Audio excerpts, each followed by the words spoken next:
feels right.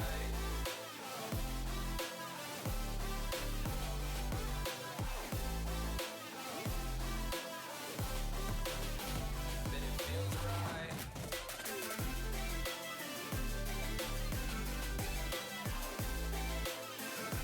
Feels right. So right, so right, so right. I'm just going with the gut. Never had a doubt, felt like this is just a must. Put me in perspective, I'm the deepest in the cut. Everybody tuning in, but this is just for us now. We know I ain't ballin' yet. Hoes wanna holler, oh no, I don't call them back. Girl, let me see you hold it down, we gon' have a blast. Cause I just wanna know what you gonna do with all of that. Ain't gotta say a word, I know what's up. You can have it all, watch me rip it off. I'll admit it, you got me feeling hella loved. Even when it's going down, know that we gon' live it up. Young shot caller, always been a baller. Know that you the one, I can feel it in my heart. Yeah, I won't stop charging, we going come harder. I can see you and I, way beyond the stars, girl. I can never ever find the right words, and there's no way this is real life. There's no telling you're the right girl, so I can only say that it feels right. It feels right. It feels right. It feels right.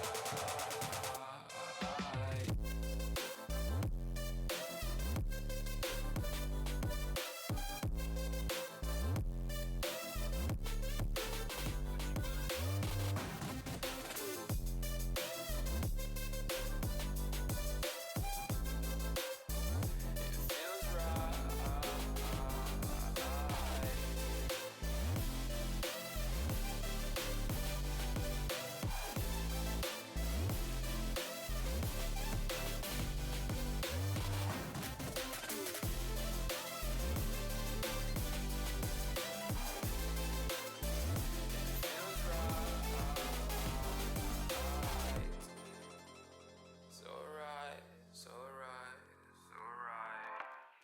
I'm just going with the gut. Never had a doubt, felt like this is just a must. Put me in perspective, I'm the deepest in the cut. Everybody tuning in, but this is just for us now.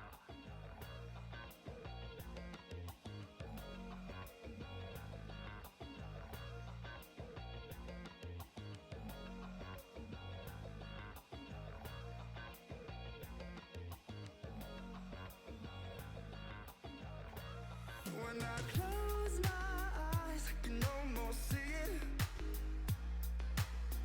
When I take a breath, you fill up my lungs. And if my mind worked backwards just for a minute, I'd hold on to you before the memory's gone.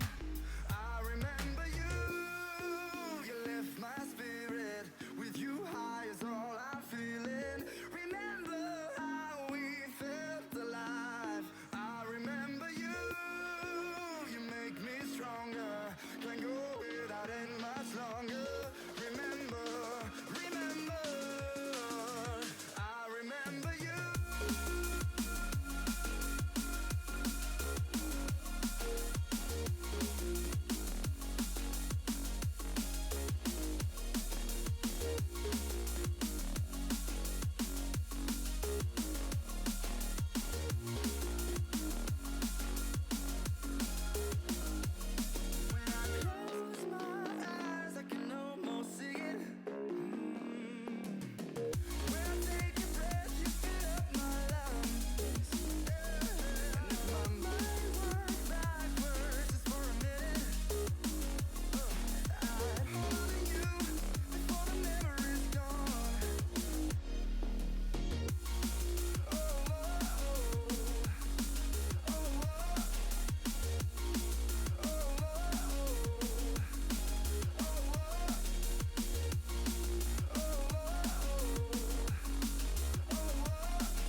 Okay, now we've got a mic. G'day everybody.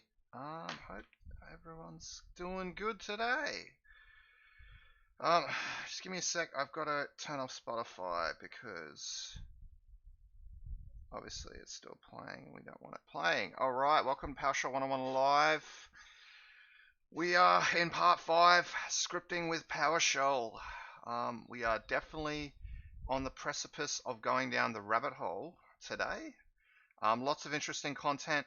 Some things that I didn't actually know, so it was actually really, really fun. It's always fun when you learn new things. So essentially, there's going to be a lot of cool content.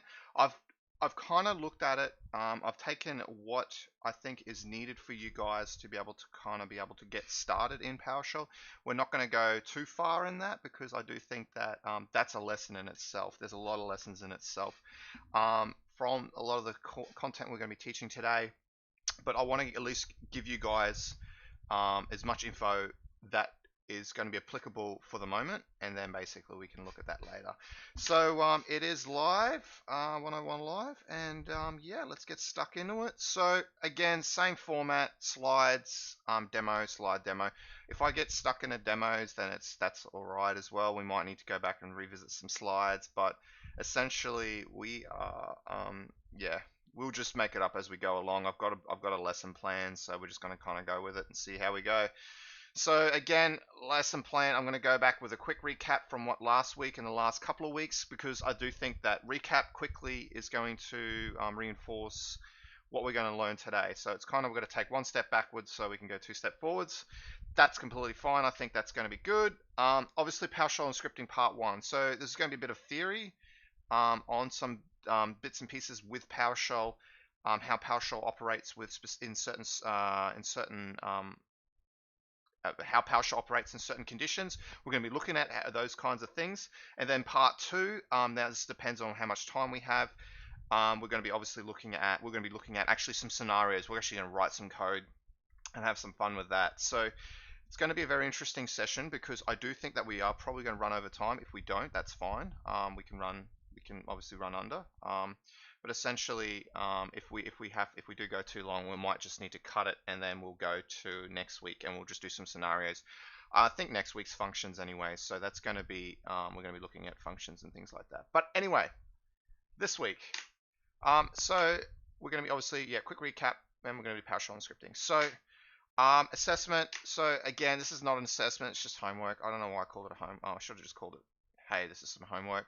Essentially, it's just obviously a lot of sysadmins are going to be looking at this kind of thing. So this is just a generic task for you guys to be able to actually write some basic PowerShell and kind of automate some components. So this is just a really basic automation that we can do.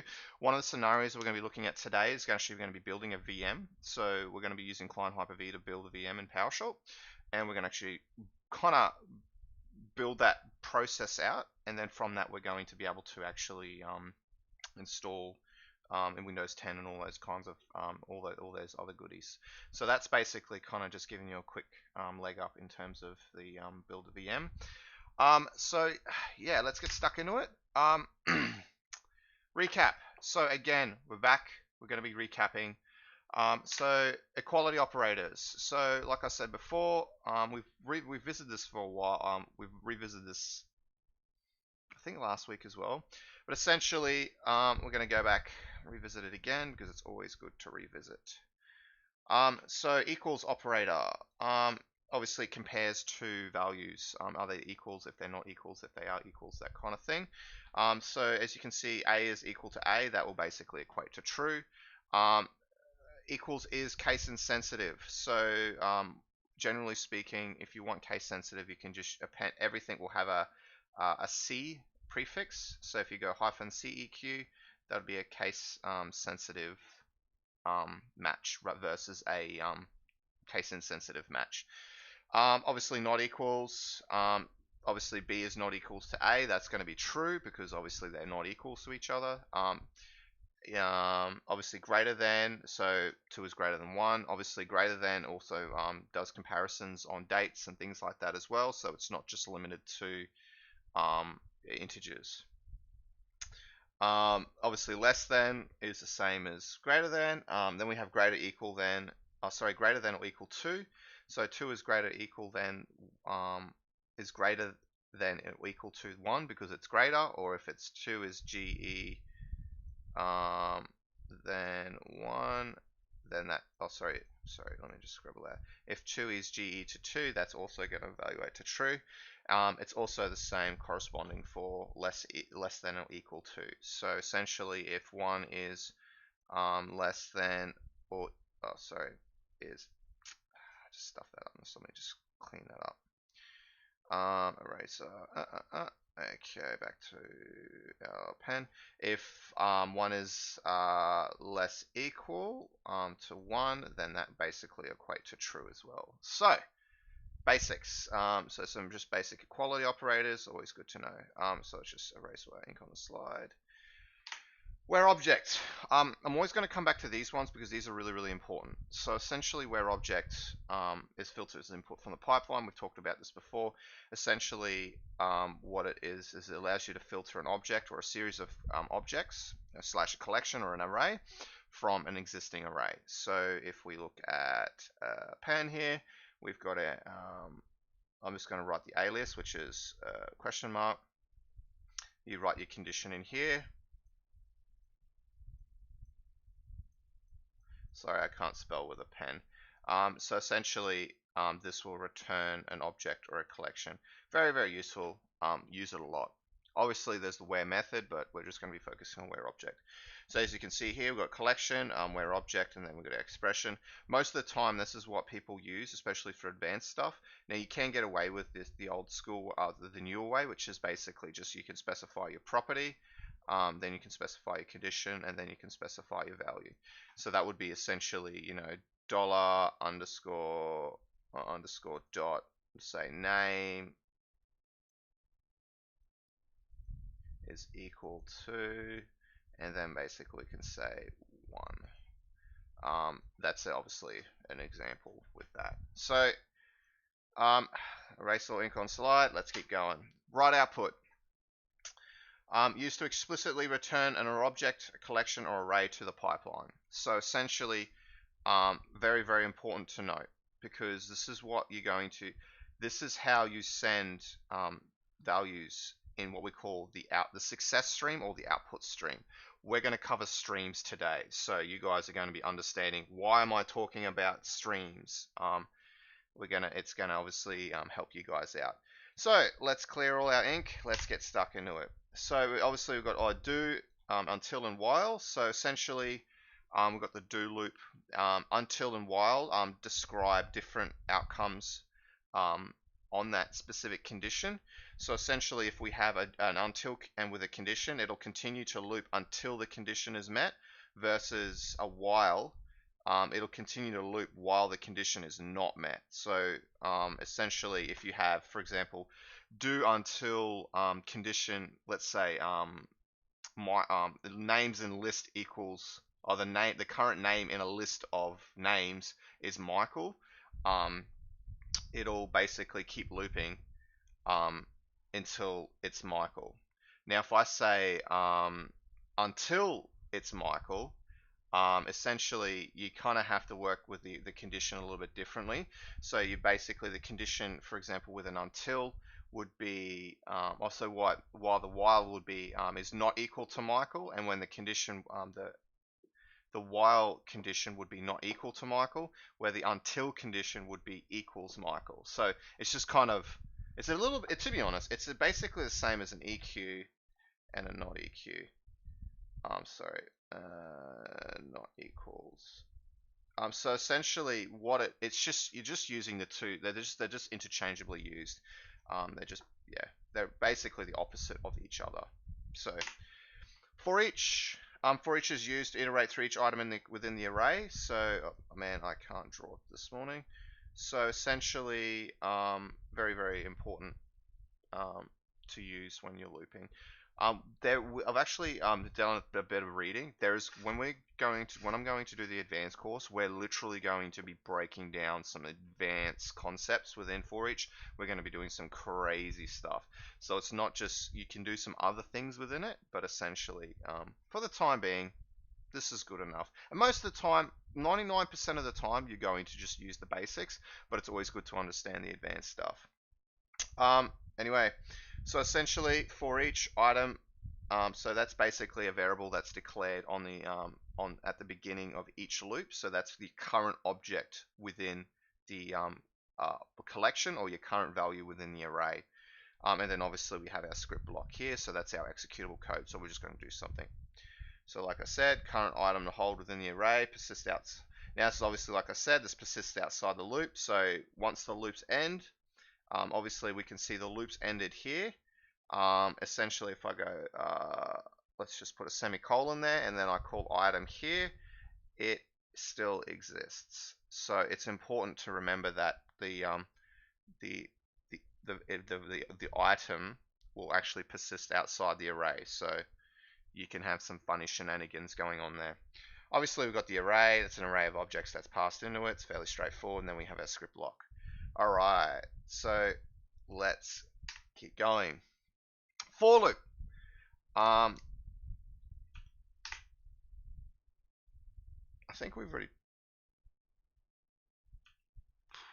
Yeah, so I'm just looking. I'm like, I thought we covered this, and then I got a little lost.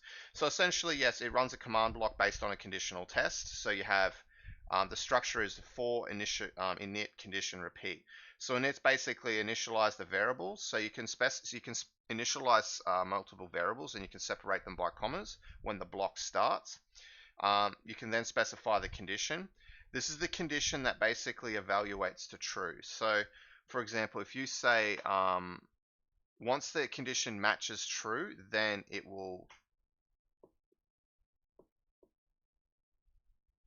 once the condition matches true, it will exit the loop. While the condition is not true, it won't. It will actually loop.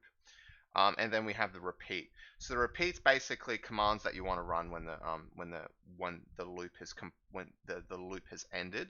Oh, sorry, when it has ended its current cycle. I can't remember. I've just literally lost the word.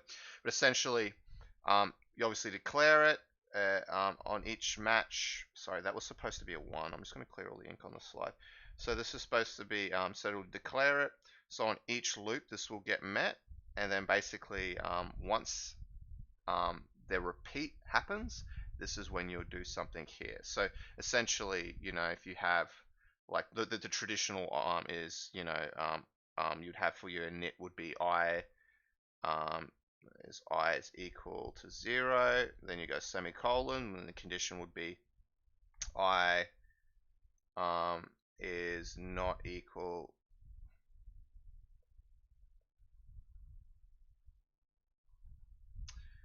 Sorry, I'm just confused myself for a sec. Is not equal to 10, and then we I plus plus. I just had a quick thought for a sec. I think I've done something wrong here. That condition evaluates to be true. Okay.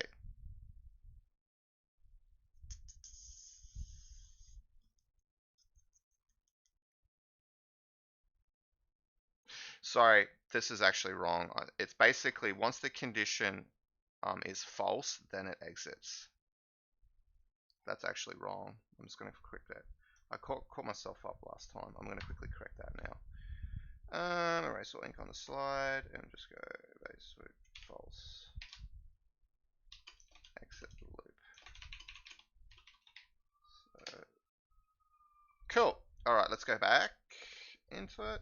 All right, so any questions? Quickly fire them off now. Obviously, there's the demos, and those are in the previous session, so that is fine. But if you've got any questions, you can just yeah, fire them off in the chat. All right, now we're getting to the good stuff. PowerShell scripting part 1. PowerShell scripting part 1. So what we're going to have a quick look at is the PowerShell syntax operators. So we've kind of covered this, but we're going to officially cover it now. So essentially, there's a whole bunch of different syntax operators that can be used. I've just kind of listed them here. And essentially, what a syntax operator is it performs a specific function with a syntax function within PowerShell. So essentially, if we have they do various things. So for example, we have we have our parentheses, or our what they call it a grouping expression operator, or parentheses. Then I've wrote bombdas here. Now, some people are thinking, what the hell? Why did I write bombdas? Essentially, what this is think of it, if you've done Maths B, basically, also if you've done like calculus and things like that, and you've done algebra, even actually initial math. When you see something like, let's say, I'm just gonna do this kind of thing where we have, let's go 2, 1 plus 3. Essentially, the first thing in using the rule of bombdas is we follow brackets. So essentially, it's the same kind of concept. Is that basically you do the brackets first. Now, essentially, if there is, let's say you have, for example, let's go 2, 1 plus 3 plus 1. That's supposed to be a bracket.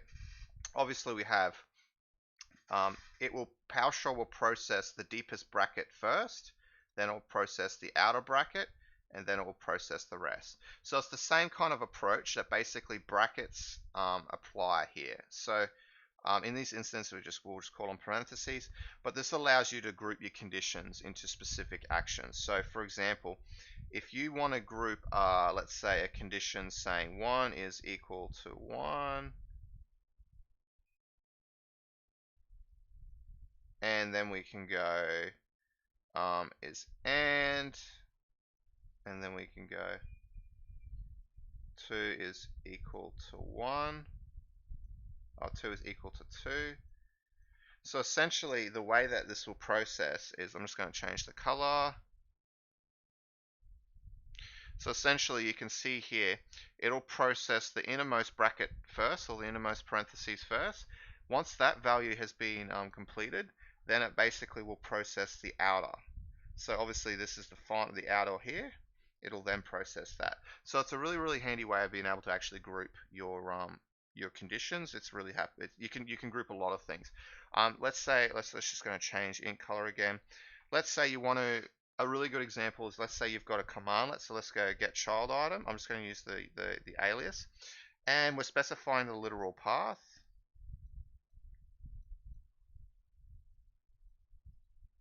Now you don't know what the literal path is, or you want to join something together. You want to concatenate a string. So to do that, you don't actually have to do that in its own variable. So you can actually obviously specify a parentheses or a grouping expression, and basically you can do your code in here. So we can actually just use join path.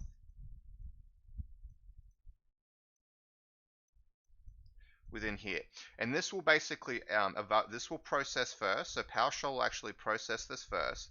The output will then be stored in this parameter. Let me just change the color. It'll be stored in this parameter here.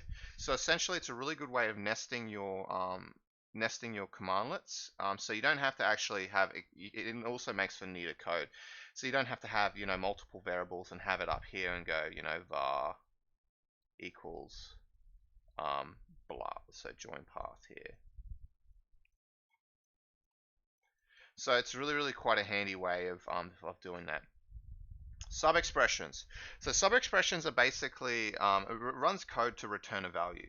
So you really use it for quick expression. Quick expressions. You use it to basically do various things within variables. So if we quickly have a look at a variable here, we're just going to call it var.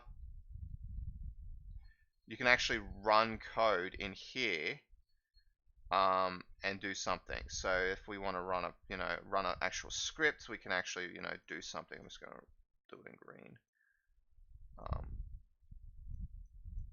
Do something. So this is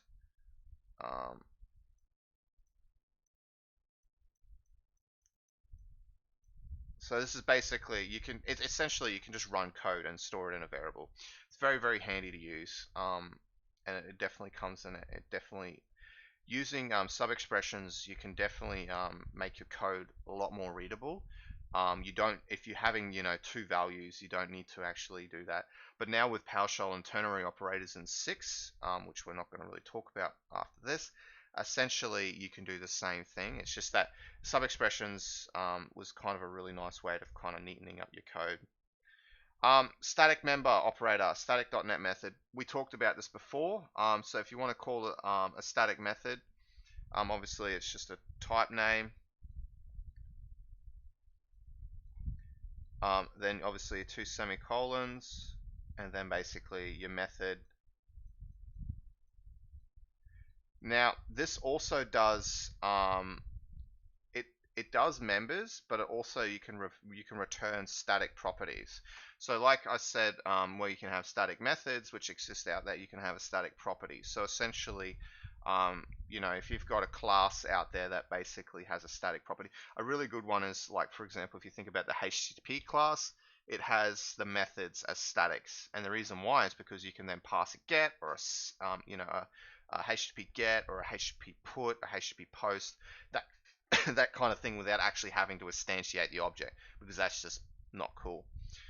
So yeah, we've got the and call operator. So this basically runs a command in a string. So what essentially you could have, let's say, a string here. Let's just create a var like so, and then we can go. It's in a string, and we can go get child item. Using the and operator, you can actually execute that string, so that's really quite cool. Then we have the format operator. So the format operator basically formats a string expression. You can use basically you can so that looks like SOS. Let me just clean all this. Essentially, what you can do is you can use curly braces, and then you use an index value. So like we're just using 0, and then you can put a string here like so, close that, use the F. I'm just going to go like so, and then basically you can specify an array here, and what PowerShell does here essentially is it'll actually add those items into the respective index values by representation, by them being represented by the curly brace and the index number. So obviously, like any sort of array, it's 0 base. So obviously this is a 0. So yeah, that's pretty straightforward. You can do other cool things with it as well. So you can also perform alignments. You can format values as different types. So for example, if you've got an integer, you can format it as percentile. You can basically like shift left and right digits, things like that. You can also, I think it's also, you can specify positions. I think, did we say position? I think, yeah, you can also specify positions of text. So you can say this needs to be in position 2, and actually will format your string correctly. So this is really useful for being able to create like tables and things like that in a console, and it actually looks nicely formatted. And then obviously .source. .source is basically a way that you can run a script in the current PowerShell scope. Now, I'm going to talk a little bit about scopes, but scopes is really going to be more for the functions part of this. But essentially, what a scope is it's memory, what we call it's memory scope. So essentially, you can have let's say we'll just use a function, for example. I'm just going to call it f for a function, and a function is basically reusable code. So I can call this function, let's just call it a, and in here you have some code. The memory of this function is contained within itself. So if I want to So outside the script, if I want to access a value inside it, so pull a value out of here, it won't work. I can, however, if I have a variable declared out here, let's say I have a variable declared out in the parent, I can pull it in. So that's something that is a little gotcha. But essentially, the scope of this function does not allow that. Now, what this basically, when we're saying it runs in the current scope, what it basically means is if you've got another script sitting out there in the wild and you dot source it in, essentially you're bringing all those memory values and all those things, they're all addressable within the current scope. So you don't have to have a situation like this. You can basically, run something like, I don't know, like you can run something, whatever. Whether it's, let's say it's you dot source a file, another PowerShell file, and then it runs, a whole bunch. It's got a whole bunch of different functions, and it's got some scripts in there for logging and things like that. All those are accessible within the current PowerShell script, and it's really useful for being able for module creation and things like that. So it's very, very handy, and it's not generally recommended to dot source in, but essentially it's really important to know. Without dot sourcing, the scripts will run in its own scope. And now we're actually going to have a look at that. So, hang on, I just want to quickly go back a slide. Yep, cool. All right, it's demo time. So we just spent a little bit of time. We're going to, and now we're going to have a look at this. So some of these demos I just kind of have to smash out as we go because I didn't get time to finish them all. But some of these I've kind of already started. So we'll look about the grouping expression. So like I said before, we've got basically a grouping expression here. We've basically got a variable. I'm just going to quickly execute this. And essentially, it's going to evaluate the 1 plus 1 and then the 2 plus 1. So if we dump out var, we get 5 because 1 plus 1 is 2, 2 plus 1 is 3, 2 plus 3 is 5. So essentially, you can do other things. So like let's child item because that was the one that we wanted to use as an example. So we're going to use literal path, and so instead of having to put, actually no, we'll write it initially.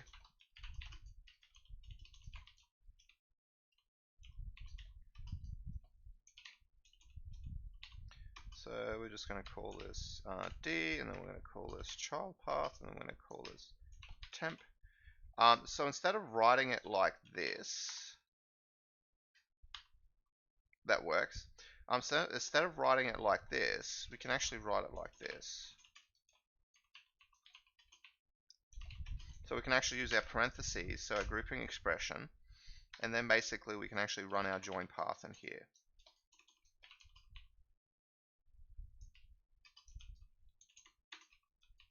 So, and then obviously child path. So that this will do the exact same thing. And so PowerShell will basically execute this piece of code first. Then it basically will store that as that will be then run as a parameter. That output will be basically passed as a string into this this parameter here. And then obviously we have our output. 2 ways.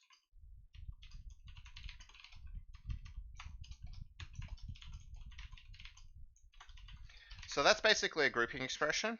This is a sub-expression. So this is a really good example of a sub-expression within PowerShell. So again, we've got a variable that we've declared, and then I'm using the dollar parentheses, and this basically is saying this is a PowerShell.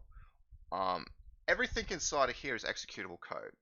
And so what we can do here is obviously we've got a is equal to 1. That's poorly formatted, so I'm just going to make it look a little bit easier. You can run this all on one line as well, so we can obviously, I can show you how to do that. I'll do that here. But essentially, we can declare variables, and then we can actually process it and then capture its output. This was really useful for those kind of ternary operator kind of situations. So rather than having a separate if statement here outside the loop, you can kind of just contain it all within the variable. It makes it a little bit easier to process and understand. So you can actually write this all in one line. So if we go as 1, if a is equal to 1,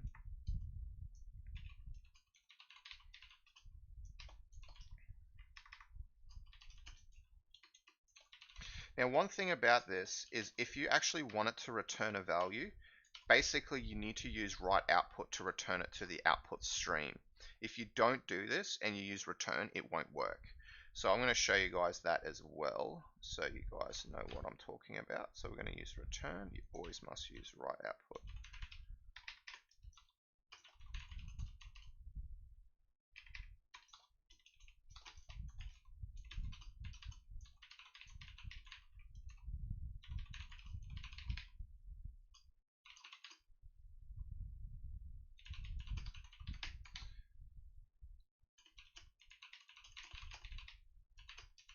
Like I said, we're going to cover streams in a second, so you guys will then, this will kind of cement what I'm talking about.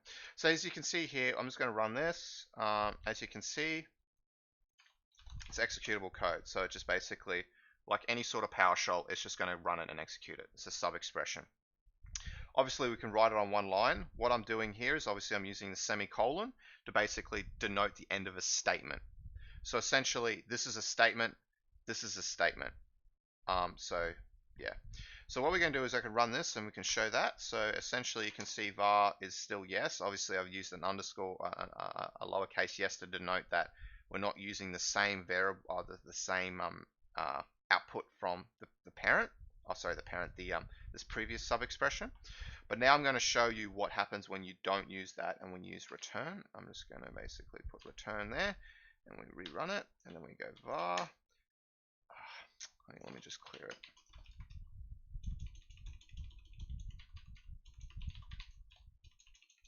I think they might have changed this.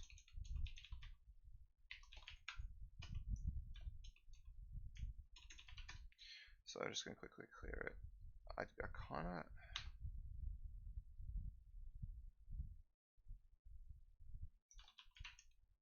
Okay, so that's something very interesting that you guys have just seen, is that basically when I ran return, it's actually returned, it is returned, but it hasn't actually caught it. And you can see there in the var, if we actually printed out variable there, it actually hasn't caught it. Sorry, it hasn't actually stored it as a variable. That's interesting because that never worked. Like that didn't behave like that previously, or I might have been mistaken. But essentially, I think I'm just trying to think. So when you use return, what will probably happen is it will probably return the value to the parent as an executable. But yeah. Well, that's actually, oh, sorry, that will return the value, but that's interesting because it's stored in a variable. It should work. Very interesting. But essentially, rule of thumb, don't use return, use write output if you're actually using sub-expressions. Obviously now we've got the static member operator. So essentially I'm just going to use, we've got our type, so system.io.file, and then we're calling the open. So if we basically go d/temp/demo.ps1, so we're just basically opening a file. Oh, I actually think I need to specify. I'm just going to open it for reading.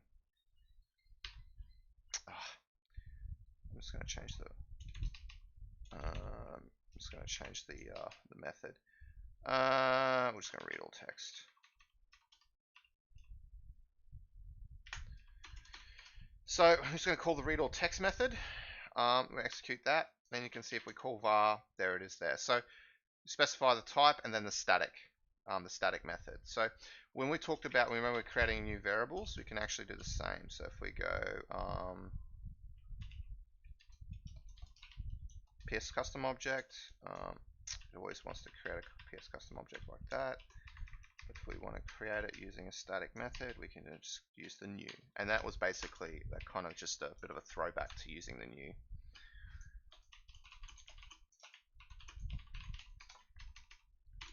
All right, call operators. So, like I said, we're just going to use the and. We have this string. It's a string. Oh, crap. Sorry, I totally forgot. Sorry. I actually didn't see that. I keep forgetting to like switch it. If you guys want me to go back, I'm happy to. We might actually go back quickly. we'll quickly go back through the demos, because at least then, yeah, we'll go back through the demos quickly. So, like I said, grouping expression. Obviously, we're using parentheses to evaluate it. So if we just quickly run that, we go var. So essentially, you're able to use, essentially, it's just the BOM-DAS principle there. Then if we basically switch the two ways of writing this, so obviously we have our first way of writing it, which was if you wanted to kind of join a path before actually running get child item against it, you could use var join path like so. That will work, or you can basically use a grouping expression to kind of bring the two together. So that's basically a really good example of how to use a grouping expression. So you can basically kind of group your executions together. SubExpressions. So we talked about SubExpressions. So obviously this is a SubExpression. So it's denoted by the dollar parentheses, and then basically within that we can actually declare executable code, and then go from there. Can you bump up the font, please? No worries. Is that better?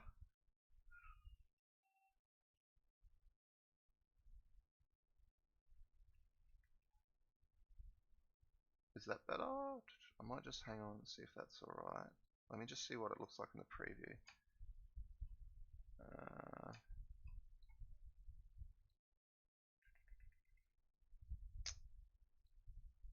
Alright, hopefully that should be better.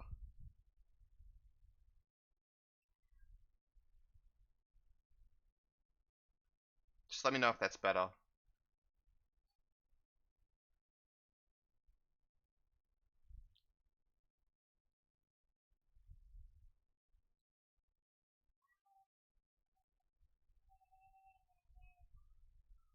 Okay, cool. So essentially, yeah, SubExpressions. Then we'll obviously always use write output. Interestingly, if you use return, it actually does return, but it doesn't actually get caught by the variable. So yeah, always use write output if you want to actually use a SubExpression. Static member operators. So again, it's denoted by the double colon, and then basically we can obviously just use this as an example. So we're using system.io.file, the .NET class, and then we're basically calling the read all text static method.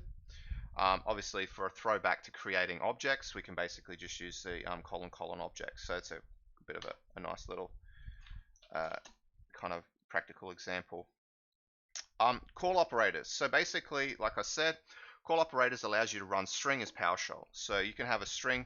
This is actually really, really good. So I'm going to tell you a bit of a story about why this is really handy. So we had one of the guys wrote I'm just trying to remember what it was. Yes. So essentially, he was using PowerShell jobs to be able to actually to do certain features. One of the things he mentioned was that basically we had all our functions. So you got all your functions of your code.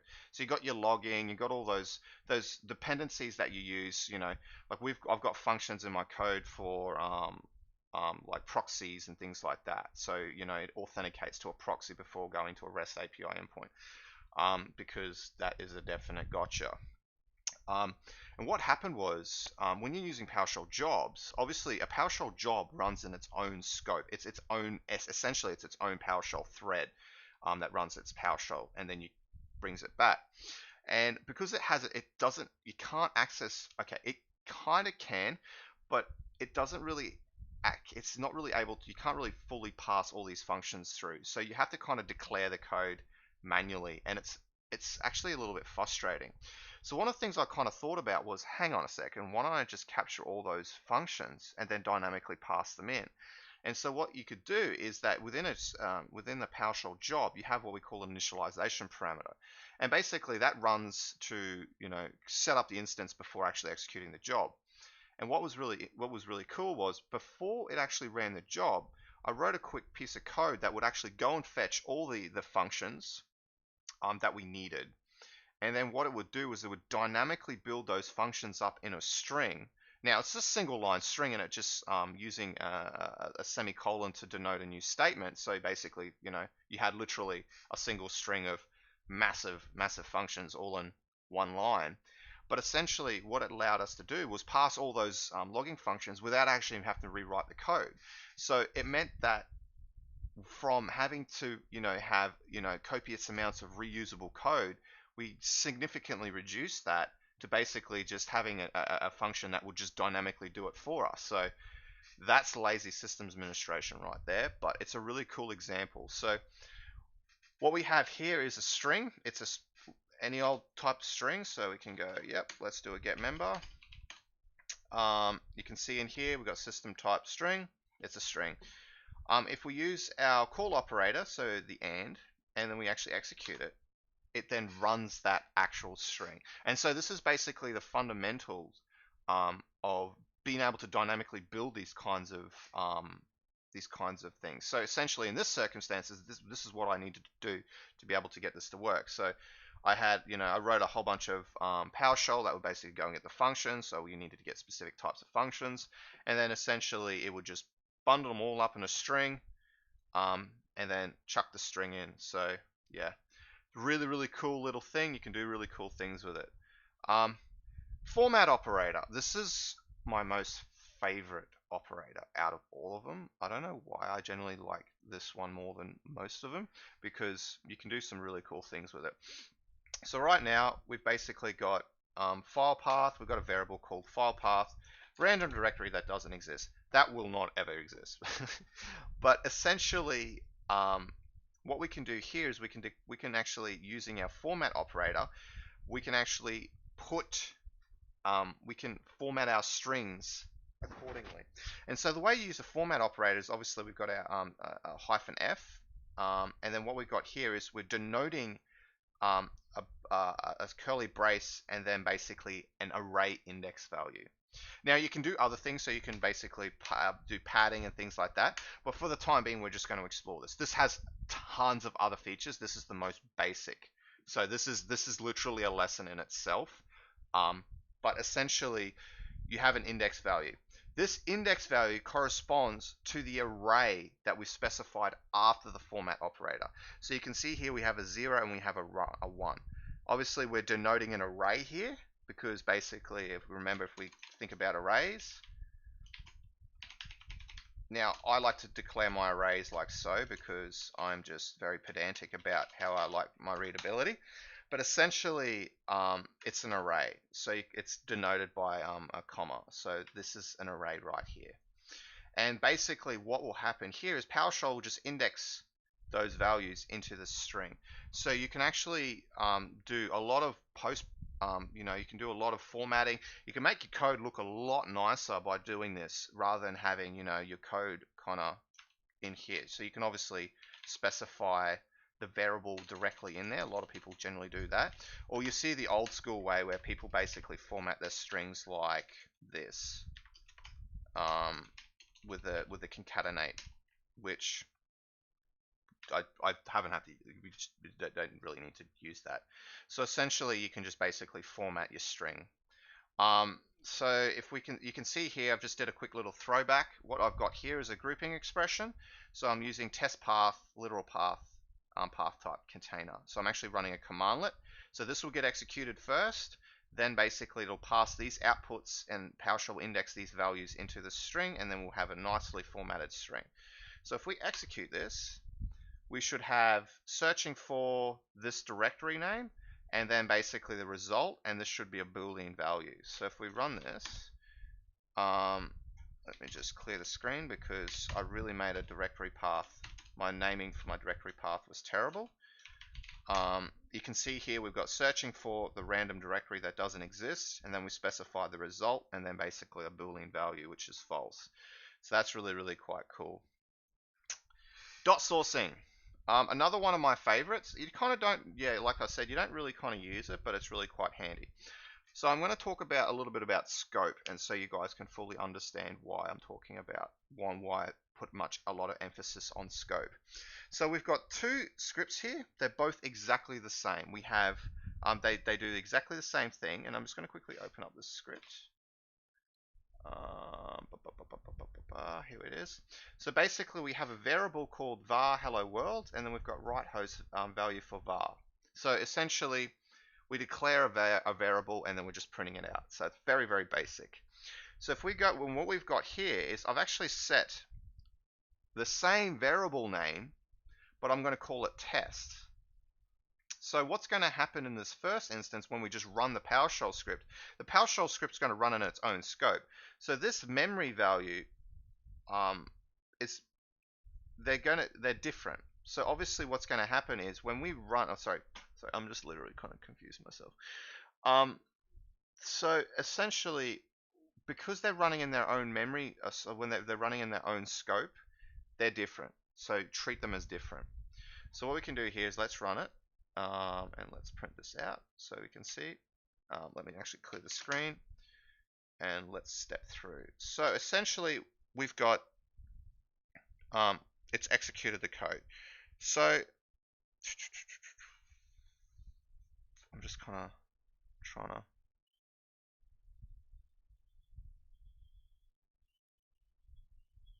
Okay, I really should have called this better, so I'm actually just going to refactor this to make it a little bit easier to run, to see, because I think this is a little bit confusing. So what we got here is, okay, cool. So we've executed our code, and then basically, obviously you can see this is our executed code here. Now we've got the child script being run. So this is the child script, and you can see here it says hello world, value for var.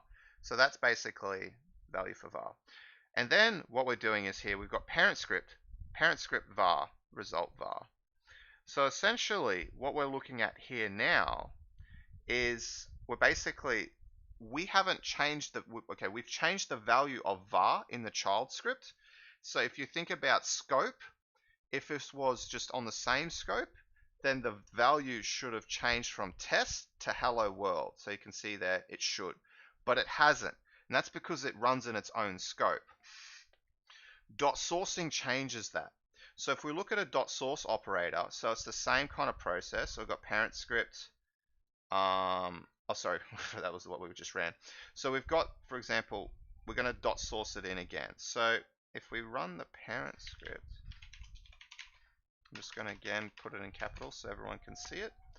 And we've got child script. So child script's going to set var hello world, and then it's going to execute child. It's going to print that out. And then what we've got is, I'm just going to add the var test. So essentially, we've initialized the variable called test.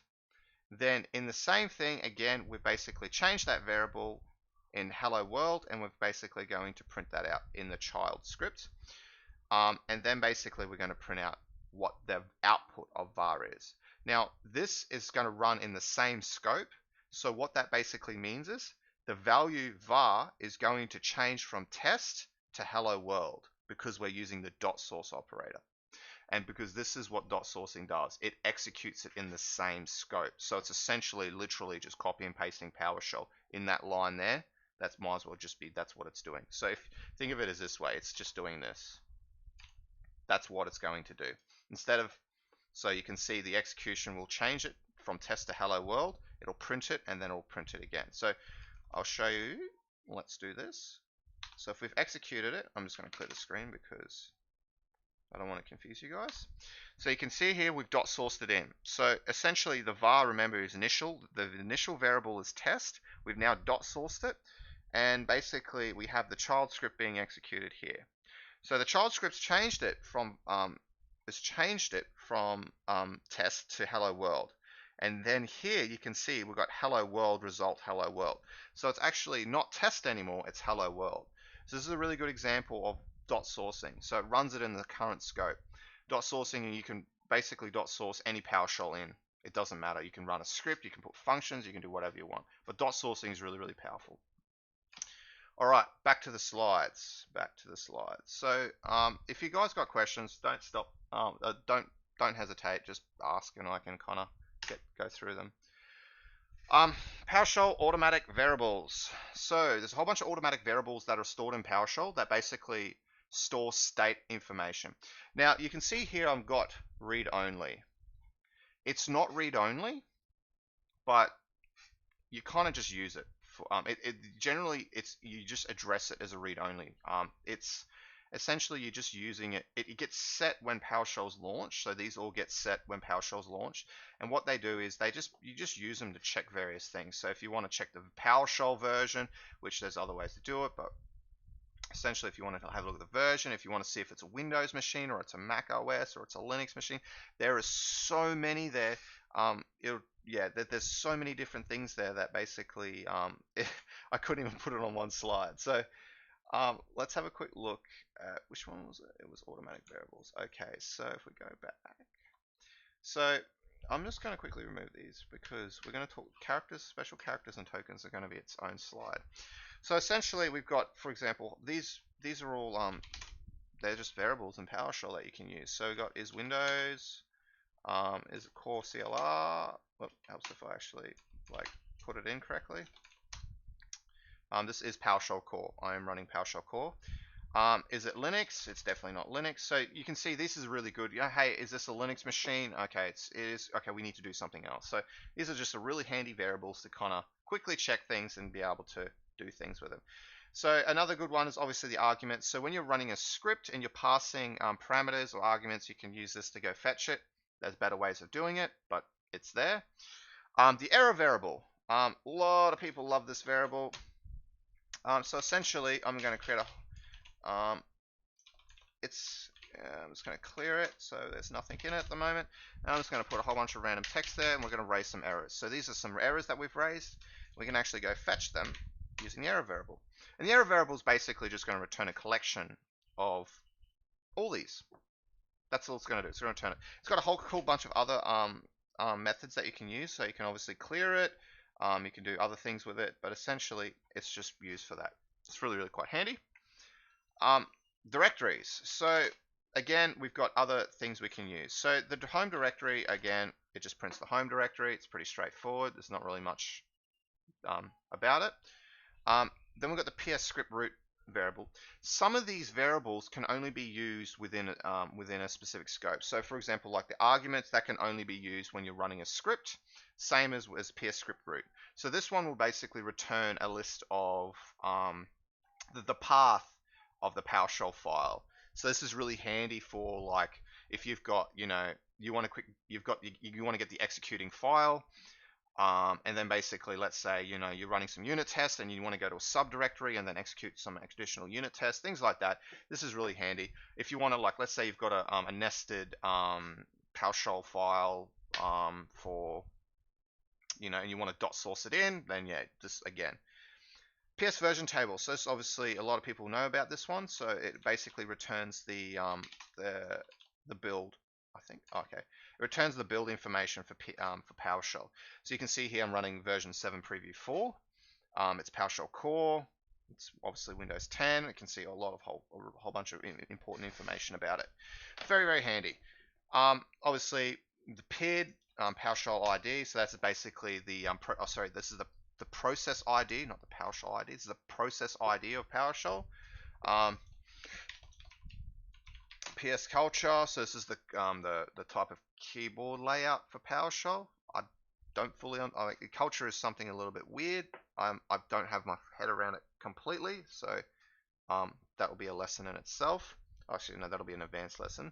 And PS bound parameters. So PS bound parameters is similar to args, where you can basically get parameter information about the with your commandlet. Also with your function. So if you've got a function that you've executed and you need to know what parameters set or what parameters are being included, things like that. This is really, yeah, you use these.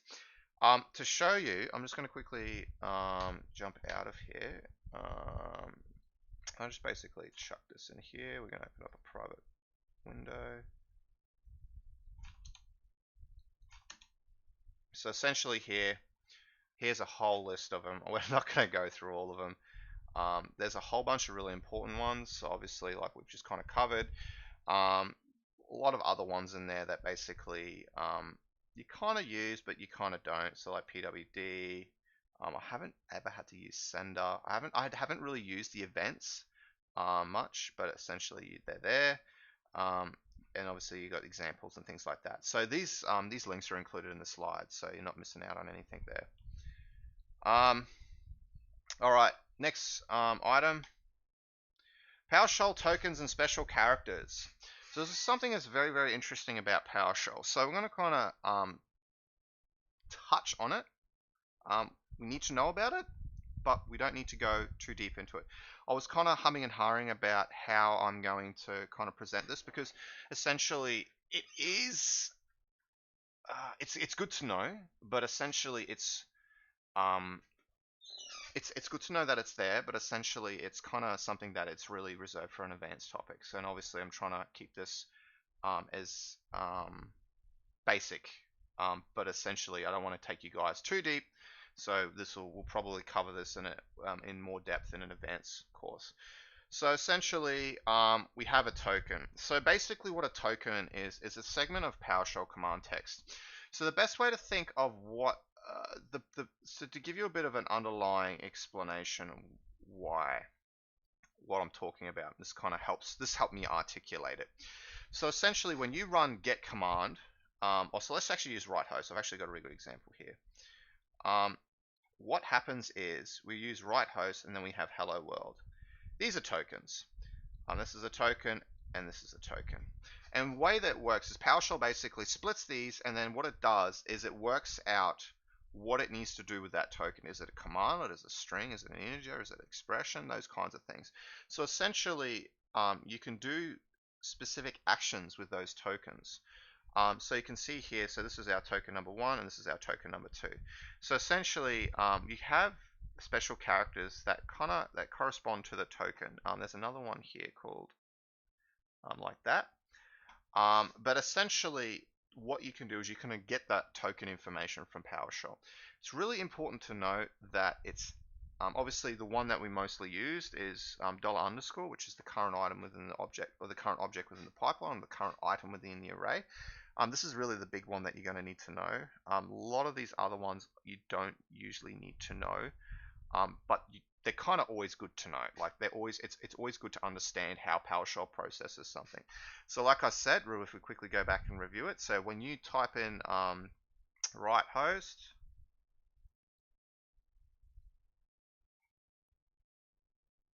this is a token right here. This is a token. I'm just going to clear. Oh damn it! I'm just going to do that again. I'm just going to go write host. I'm just going to shortcut it. It's print, but I'm just going to. Damn it! Sorry. Let me just. So if we basically said this was a WH, we're just using abbreviation here because of my awesome pen skills. This is a token. This is a token. This is also a token. Hello world.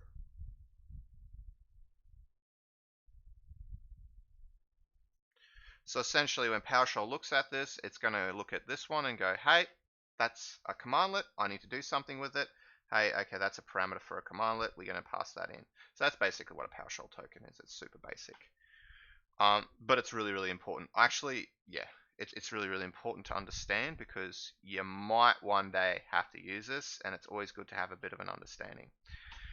Special characters. So basically, PowerShell special character is something that it's a special character that it contains in a string to represent a specific character that is not within the current character set. So a good example is /t for tab, or a backtick. It's denoted by a backtick. Now there is one exception to that, which is a I think it's -- percentage. I can't remember. And basically that tells PowerShell to stop processing. But essentially it's just denoted by a backtick. We also use backtick to escape. So you can see some people might use backtick to escape a specific action within a string. So if you've got, like, let's say a double string like so, PowerShell will throw an error because obviously this looks like a double string. So you can just use a backtick there to basically say, hey, no, this is part of a string. This is not an actual a string character. So obviously we have the alert. So the alert is the same thing. We can actually run that inside a string, and PowerShell will send a nice little ding to that. So let's give that a go. I've just enabled the speakers, so let's give this a go. I actually got to write this out because I didn't get a chance to write the demos for this one, but that's all right. So what we're going to do is go new file. We're going to go 03. Actually, we're just going to go 02 demo tokens and special characters. Oops, I'm just going to move it.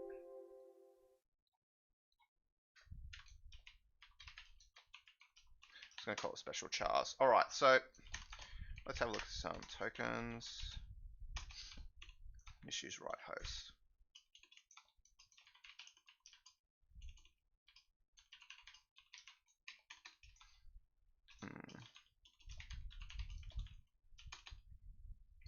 So essentially we've got our token. Let's just go right host. So we're going to right host hello world, and then we're going to get the last token. So that actually will return get the last token.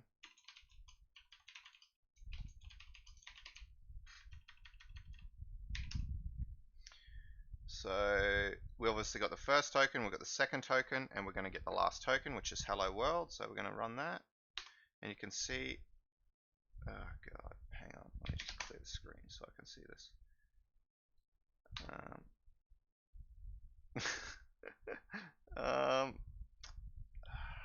Hang on. Okay, I'm just going to rerun this. I'm going to do this in steps. So obviously we printed hello world, and then we're going to get the last token, and you can see the token is hello world. So it's basically you're just getting the last token. So if we did, let's just put something here. Let's just go right host. This is going to be interesting because it's obviously going to print nothing, and then we get the last token, it'll be right host. So that's a really good example. I'm just going to put that in there.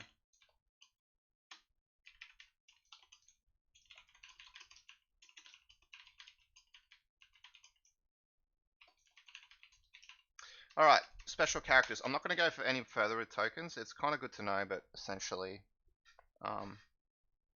you don't generally use them on a day-to-day basis.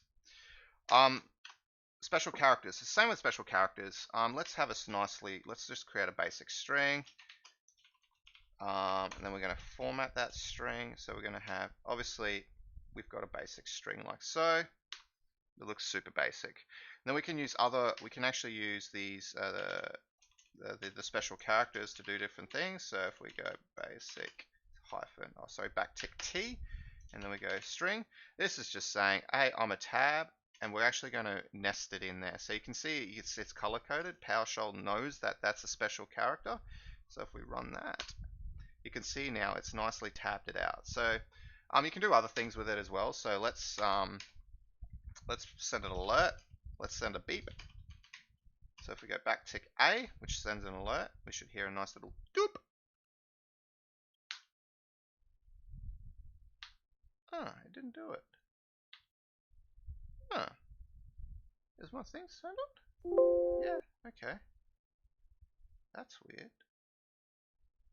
That should work. I was going to do it in PowerShell 5. I did test this. Okay, PowerShell 5. Interesting. Very interesting. So you can see there, you can send a beep to the console. I think it might just be something that it hasn't been added yet. I don't know, and I'm running preview, so yeah. So that's essentially a basic chars. Now I'm going to kind of quickly just show you discard. I'm just going to quickly show you. So I've got these two links I've included in here. I've got the PowerShell parsing one. So this essentially is a really, really cool link. Just talks about all the different kinds of parsing. Very, very handy. So you can see here there's a really cool one. Yeah, yep, I was right. So this is actually something I quickly want to show you because I know I've done this and I kind of learnt this the other day and I thought it was really cool. So essentially, let's say you've got a command or something that you're wanting to run and you don't want to have to backtick everything. So let's say you've got, obviously, we're going to backtick that string. We're going to backtick this string. We're going to do something. Rather than having to do that, we can actually, this was a feature that was introduced in PowerShell 3. We can actually go %% will this work?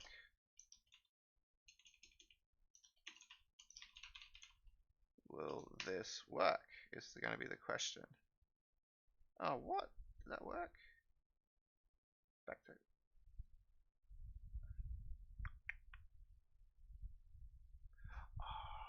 okay, that's within the line itself. So okay, so essentially, that's actually a really bad example. But essentially, oh, this is actually a better example. So essentially, rather than actually having to, for example, have these, you've got parentheses there, and backticking each of these parentheses, you can actually use the percentage, the negative percentage, or the stop passing symbol, and you just pass it in. And what that does is that basically will just ignore it all. So you can see there, it'll just execute, and it obviously will remove that, remove the stop passing symbol. Very, very cool. It's good to know. I learned that today, so I was actually like, that's pretty cool. Now, there's this other site that I found, which is actually really quite cool. This is a really good example of all the special characters and tokens that kind of that sit in PowerShell. It's written by Victor. It's written by Victor Zakhanov. I can't pronounce his last name. But essentially, it's this was an initial PowerShell script. I don't know how current this is, but it really is. It's just a really good kind of source for learning all this, learning about special characters and tokens. Yeah, so that is PowerShell characters and tokens. We're now going to smash in preference variables. So preference variables, essentially what they do is they control the behavior of PowerShell. So what I mean by that is you're going to have different preference variables to do different things. There's about 23 of them, and you can basically do different things with them. I'm not going to go through them all because again we can kind of like we're going to there's a lot. There's a lot. But we're just going to cover the ones with regards to the string. And so basically, you can these preference variables. For example, the confirm preference, the error action preference, the verbose preference, the debug preference. All these types of preferences control the the default behavior for the entire script scope. So what I mean by that is if you set a preference variable within a function in its own scope, it only applies to its own scope. If it's globally set, so if you've set it at the top of a script, a parent executing script, it'll apply to everything within that script. Now you can override that by setting it within your own function, but obviously that is within its own scope. Once that scope is once that function has exited, then basically the parent scope will reapply. So essentially here we have the confirm preference, the error action preference, the verbose preference, the debug preference, the information preference, and the warning preferences. These basic preferences control how PowerShell is going to print specific actions to the screen, or do specific actions. So the confirm preference. So confirm preference is basically when you have any sort of PowerShell script. Sorry, I'm going to re-say this. Any sort of advanced PowerShell commandlet that basically supports the confirm action preference. What the confirm preference is it's the prompt. So you know back in the day with command prompt, or if you're in PowerShell and you want to remove an AD user, and it says, or you're installing a package from the PowerShell gallery, and it says, hey, I need to update something. Do you want to say yes? It's this. This is basically PowerShell needing confirmation from a user before actually processing the task. Now we're going to actually talk about this in another lesson, but essentially the confirm preference basically says controls how what the impact is. So whether it's a high impact, a medium impact, or a low impact. I'm going to show you that in a demo. We can actually just dump it out, and we can actually change the impact so that basically when we're running commandlets, it just suppresses it. We don't actually have to do the old you know, /confirm, and then go :false. I think it's true. I can't remember. You know, that kind of thing. So essentially, that's the confirm preference. The error action preference, I'm going to talk about this a little bit later, but essentially this controls how errors are processed within PowerShell. I'm going to talk a little bit when this is terminating and non-terminating errors. That's the next slide. We're going to talk about it then, but essentially this is something that you can control the default behavior. So if there's an error occurs, you can set what we call this to stop. You can set this to silently continue. In newer versions of PowerShell, you can even set this to break. What that basically means is if there's an error, actually stop and debug. So you can actually say, I want to debug from an error, which is really cool because then you can start to like debug stuff really quickly. The verbose preference, the debug, all these preferences control how PowerShell actually prints to the screen. So in the verbose preference, there's a commandlet called write verbose. Everyone's familiar with write host. In debug preference, there's a PowerShell commandlet called write debug. In the information preference, there's a PowerShell commandlet called write information, and there's also a write warning for the warning preference. This controls that. So if you have the, let's say you set the verbose preference, which by default it's set to silently continue, all verbose printing is going to be not printed to the screen. It's very, very important to note because basically you can obviously control that, and so it's really just used for that. Verbose is obviously for verbose information, debug for debug, information for information, warning for warning. So yeah, that's pretty much that. So what we're going to do is we're going to clear all the ink. Again, there is a lot. So what I'm going to quickly do is I'm going to quickly show you all of them. So again, I've got a nice link. So essentially, we've got the confirm, the debug, the error. You've got enumeration, information preference. That, like you can see, the list goes on. There are some very really cool things here, but essentially, you can set all these to do specific things. So we're going to just jump in and do a quick demo. I'm just going to quickly jump into VS Code. So if we go to, what was it? Preference variables. Did I run it? Did I add that? No, I didn't. Great. I'm going to add that one now. So we're just going to add o2/demo. I'll reorganize this later.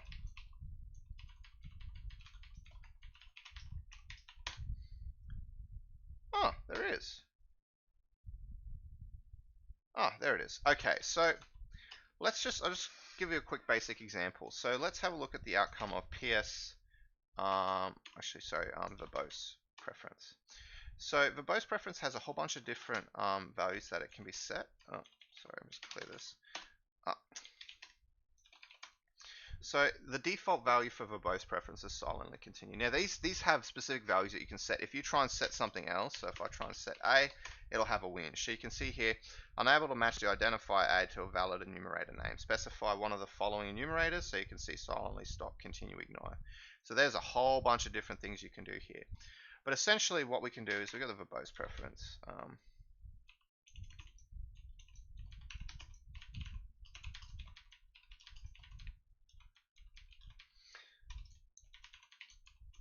So essentially, currently at the moment, it's silently continue. So that basically means it won't actually print anything to the screen. It will actually silently continue. So if we print something to the screen, we'll just use write verbose and we say hello world. Nothing's going to occur. In fact, it'll just do absolutely nothing. You can see nothing. Doesn't do anything. So essentially what we can do now is we can change this, change the preference to continue.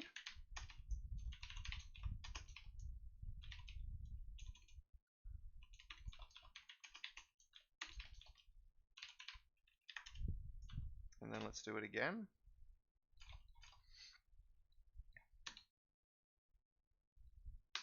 And you can see now we've actually got a printout. What's really interesting though is we can actually do other things with it. So let's actually change it. Let's inquire.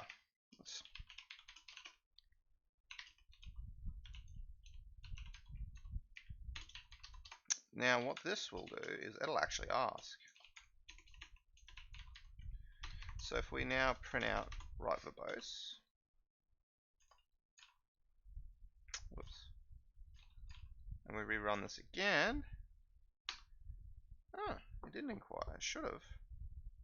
It'll be the verbose stream. Sorry. Let's do break. Let's see what happens with break. Okay, it doesn't do anything. But essentially what it means is you can do things like, I'm just gonna change all this back. Essentially it allows you to control your actions. So essentially this is what write verbose is. So if we do the same with write information, you can see there's nothing printed. We can have a look at the information preference and it silently continues. So it's basically, that's really essentially what it does.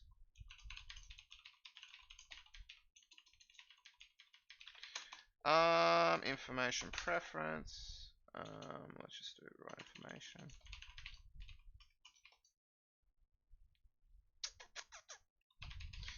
So that is that. Now let's do error action, because I actually want to show you when we can do something else rather than just printing the screen. So let's set our error action preference, and we're going to set it to stop.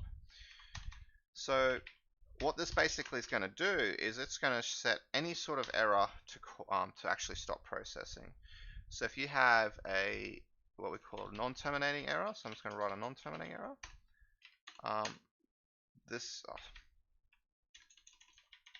This is a terminating error, so it actually makes everything stop. Very, very cool. So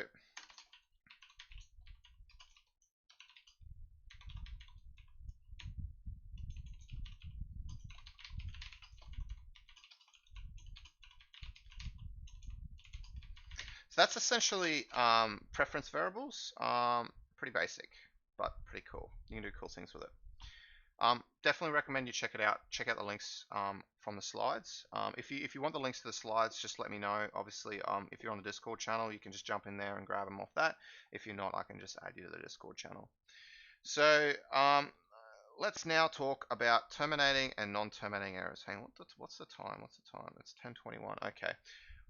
I'm just having a quick look.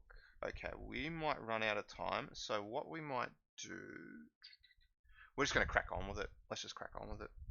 So actually no, what I'm going to quickly do is I'm going to quickly go AFK for 5 minutes. I'm just going to grab a quick water bottle. I haven't eaten breakfast, so I'm just going to quickly go AFK for a second, and we will then crack on with terminating and non-terminating errors. So give me 5 minutes. You guys stand up, stretch, grab something to eat, grab something to drink, and then we'll be back. So I'll see you in 5 minutes.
Okay, we're back. We are back. Okay, cool.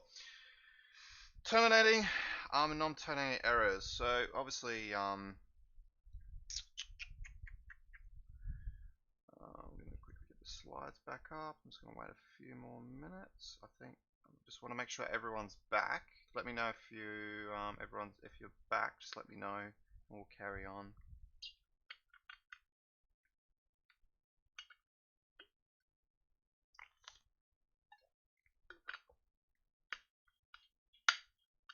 All right. Well, let's just keep going. And yeah, we'll just keep cracking on. Alrighty, so hang on, what time did I say initially? 22. Okay, I'll just wait one more minute and then we'll keep going.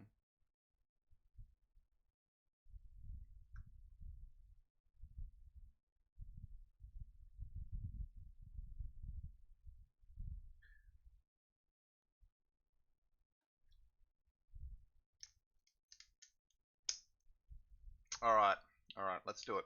So terminating and non-terminating errors. It's pretty basic, but it's just really important to understand. Terminating errors basically it's something that will stop a statement from running. If it's not handled, PowerShell will stop running the function, the script, the pipeline.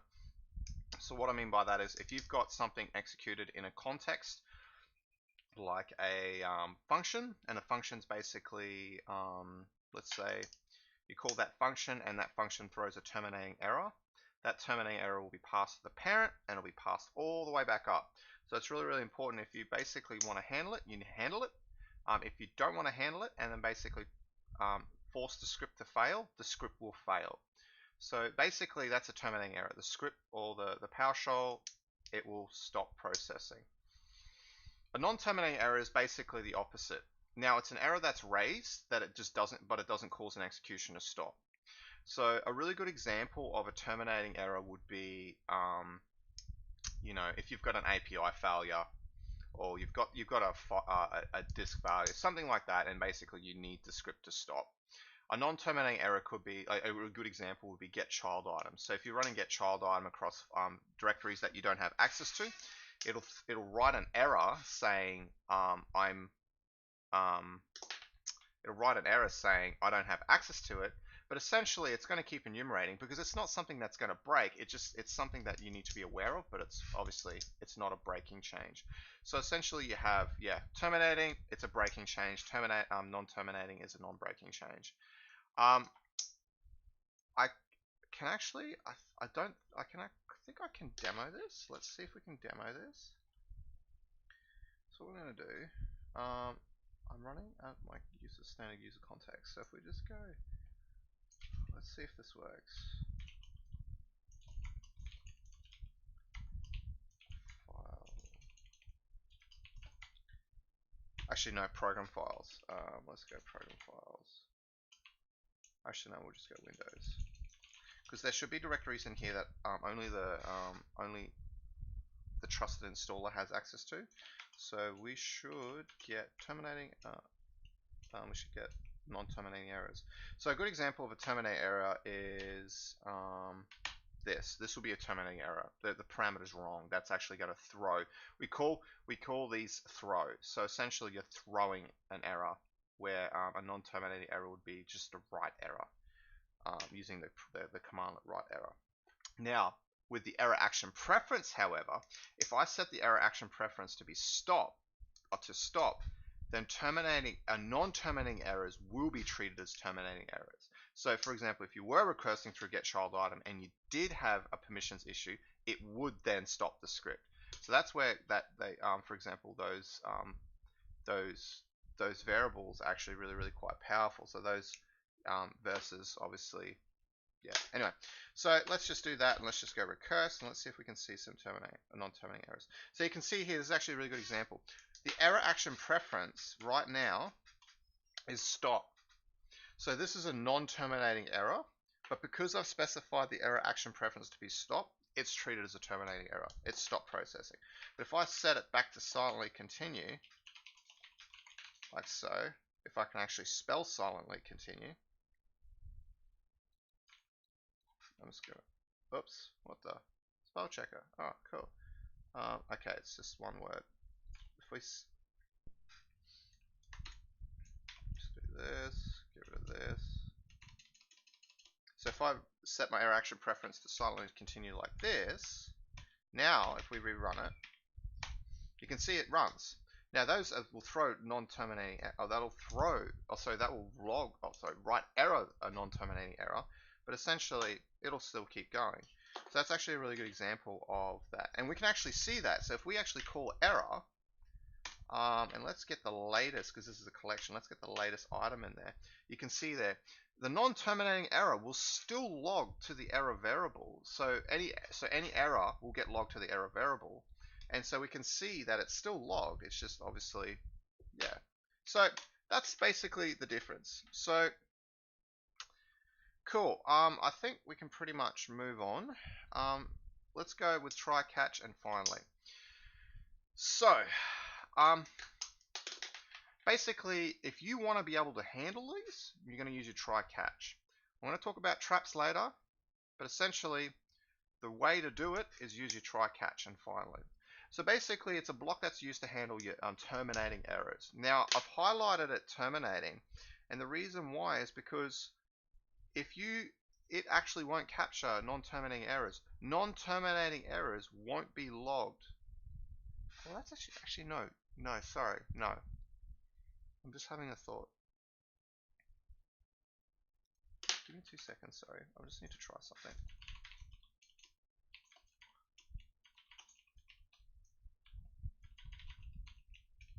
Okay, it does. So essentially, it will not throw an exception or a terminating error if it's just a write error. It won't.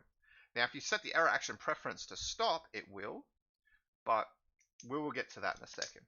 So basically, your syntax is your try. Now, it's optional for a catch and finally. And so I'm going to quickly break down the process of how PowerShell does this, because it kind of makes this helps this out. So essentially, when a terminating error is raised within the try block, PowerShell's going to PowerShell will add the error to the error variable. Then PowerShell will search for the catch block with the exception type. So what you can do in a catch block is you can actually specify different exception types. So let's say in programming you can have different exceptions. An exception is basically an exception is an error type. So you could have, for example, file not found. You could have URL doesn't exist. So you can have different error types that you can catch. And the way you do that is you just nest up your catch blocks. And I'll show you how to do that in a demo. And finally, if it can't find anything to do anything inside that catch block, it'll it'll look for the finally. Now, if you don't have a catch block, finally is required. If you do have a catch block, finally is optional. But essentially, finally is basically like you kind of like, let's say you're connecting to an SQL server, you would then probably dispose of the SQL instance in the finally block. It just kind of neatens everything up inside of that. It makes your code a little bit more easily readable. So that's pretty much that in terms of try, catch, finally. So like I said, terminating error is raised, the error is added to the error variable. PowerShell will then search for the catch block with the exception type. And then finally, the finally block will be executed. So this is what a really good example is. We've got our try block. We're basically doing something in here. This is basically our unstable operation. In here, we're just going to raise an error.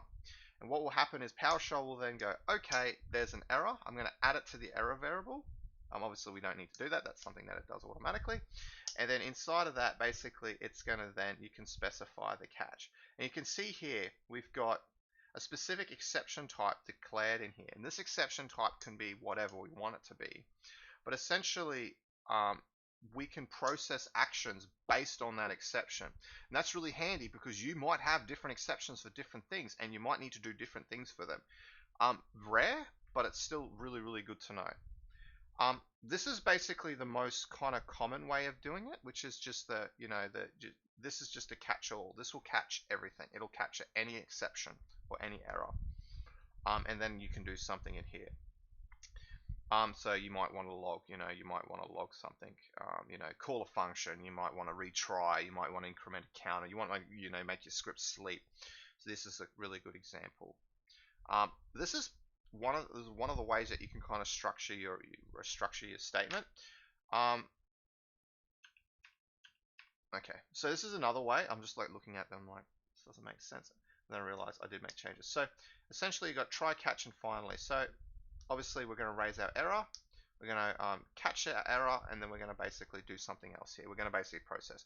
Now the finally block gets executed regardless of a catch or the try. So if it succeeds, it'll execute the finally block, or if it fails, it'll execute the finally block. So like, it's a bit like your end statement with ForEach object. Basically, it will execute it at the end of the statement. That's pretty much that. So what we're going to do is we're going to jump into VS Code and we're going to have a look at. Oh, I did actually have a demo for terminating errors and not terminating errors. I didn't actually write it. I might actually write a demo for that. We did demo it, but I just didn't write it in the script, which is a bad me because I kind of wanted to.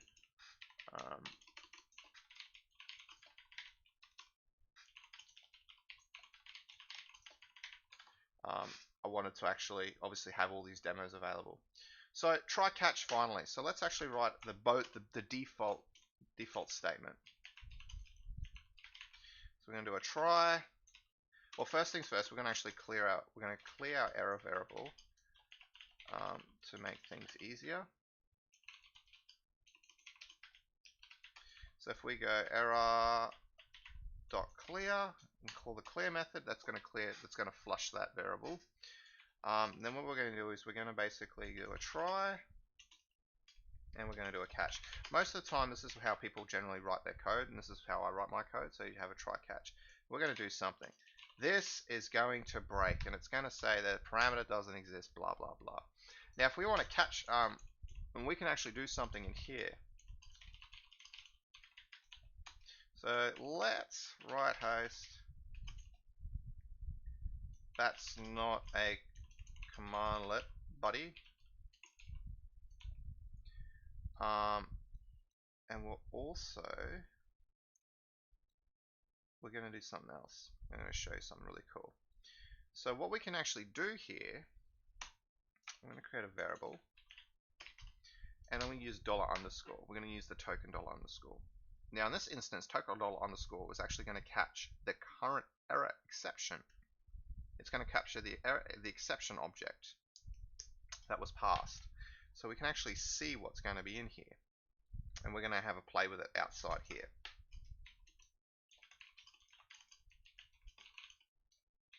So now if we run this, what we're going to see is that's not a commandlet, buddy. And then basically we're going to, then that's it. We're just going to see a right host.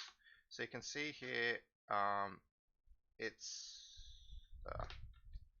actually just going to make it look like commandlet. So if we do this, you can see here it says that's not a commandlet, buddy. And we're like, cool. Now if we actually dump our var, we can actually see the error. So there you go. There's the actual error. It's we can actually check its type. So if we pipe it to get member, you can see here it's just a system.management.automation.error record. So you can see our type, you can see all the stack trace information, target object, all that kind of stuff is available. This is really good because what I actually usually use it for logging. If you have an error, you want to log it or you want to do something with it. So basically it's a really cool way, just quickly capturing it, passing it in. So let's have a quick, but let's also the error variable. Let's also check the error variable. So if we also check the error variable, we should have one error in it. So if we, well, we're going to have two errors in it. Let me just rerun this. And if we reprint error, I'm just going to clear the screen and reprint error. You can see it's actually logged it. And if we make another, let's do something else. And then we do error again. Actually, Oh, that's because it's not there. Let's just call. Let's just run it again. So if we run it again, it's going to add 2 items in there. So if we go error, you can see that there's 2 items within that now. And if we go error.count just to prove it, actually there's 3. So essentially that's basically the error variable, and you can see how it adds to it. Now let's use the try catch finally. Actually no, let's use a try catch, and then we're going to catch an exception type. So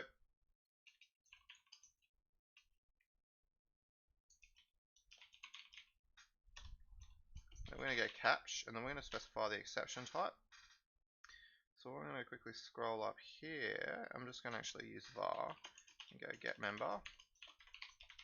And what we're going to do here is we're going to use system management automation.error record, like so. And then I'm going to go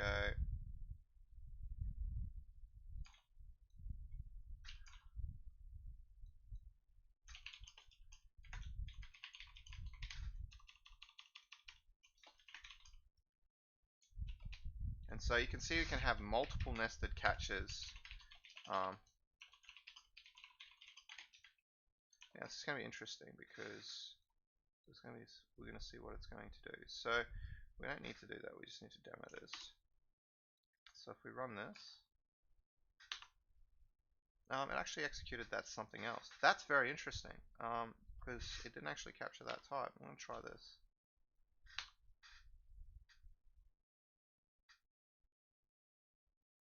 That's very interesting. It should have said that's not commandlet buddy. Yeah, let me just quickly clear the screen so I'm not missing anything.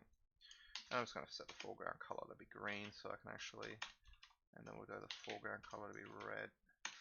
Makes it a bit easier to differentiate between the two. Okay, interesting. That's interesting. Because that should have executed, it didn't actually execute any of them. So, okay. I think it is system.automation.error variable, but so if we go have a look at the var error 0, and then we can just go get member.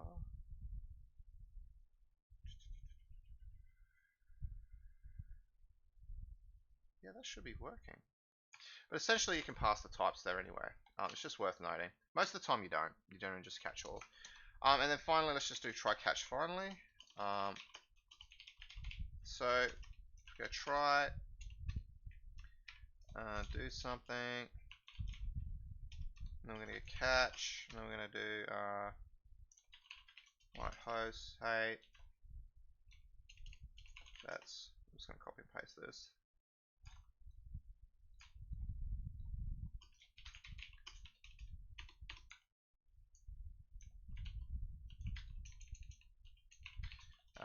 Right, so then I'm just gonna say I'm going disposing.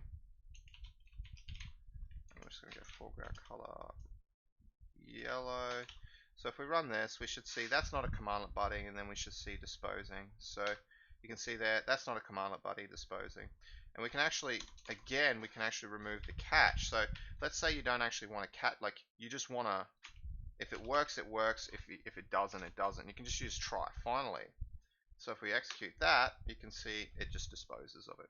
So if there is an error, this is essentially would be the equivalent of having a silently continue on your error action. So on your error action preference. So yeah, cool. That's try, catch, and finally used for catching terminating errors. So let's jump back in, and now we're going to talk about PowerShell and trap.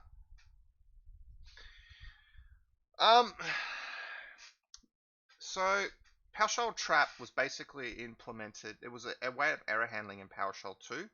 PowerShell try, catch, and finally was implemented in 3. So essentially, use try, catch. Don't use trap.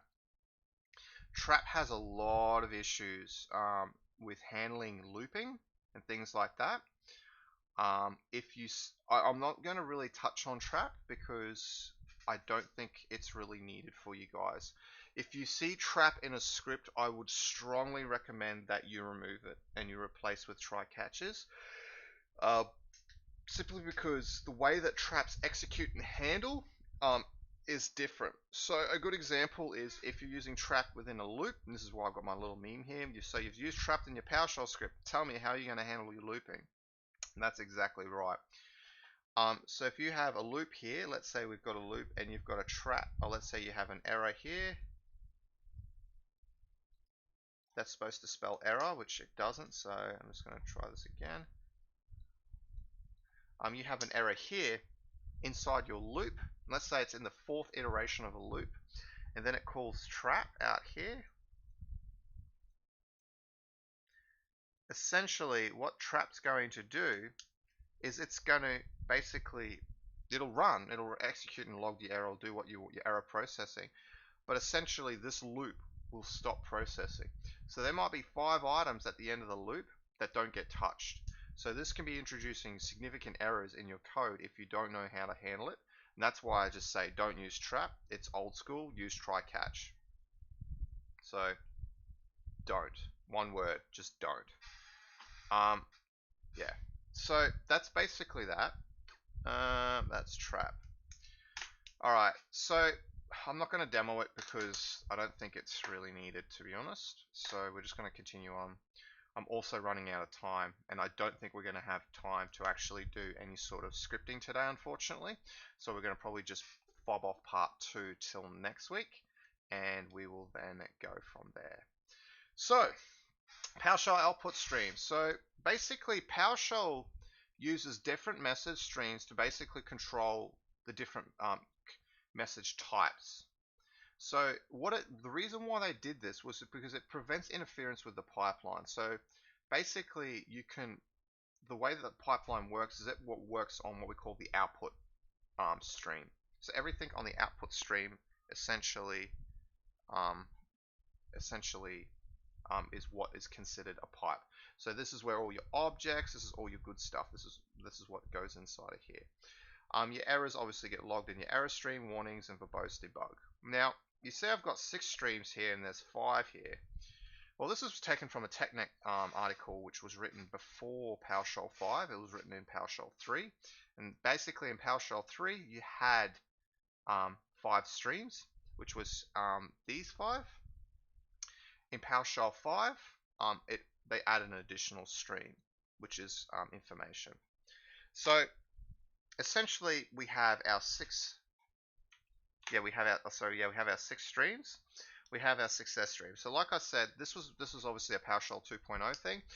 This is basically default PowerShell execution output. So anything that gets piped into subsequent commandlets, this is what it's using, this stream here. You have your error streams. This is obviously for your errors.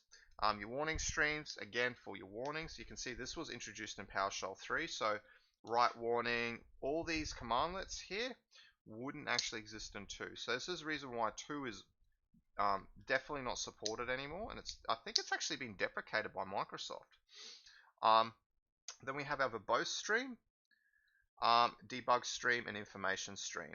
So you were talking about before when we're talking about those different stream types like write output. Write output is writing to this stream type. That's what I mean. So when you see write output, this is what I'm talking about. I'm talking about the output stream. So the output stream is pretty much the be all end all.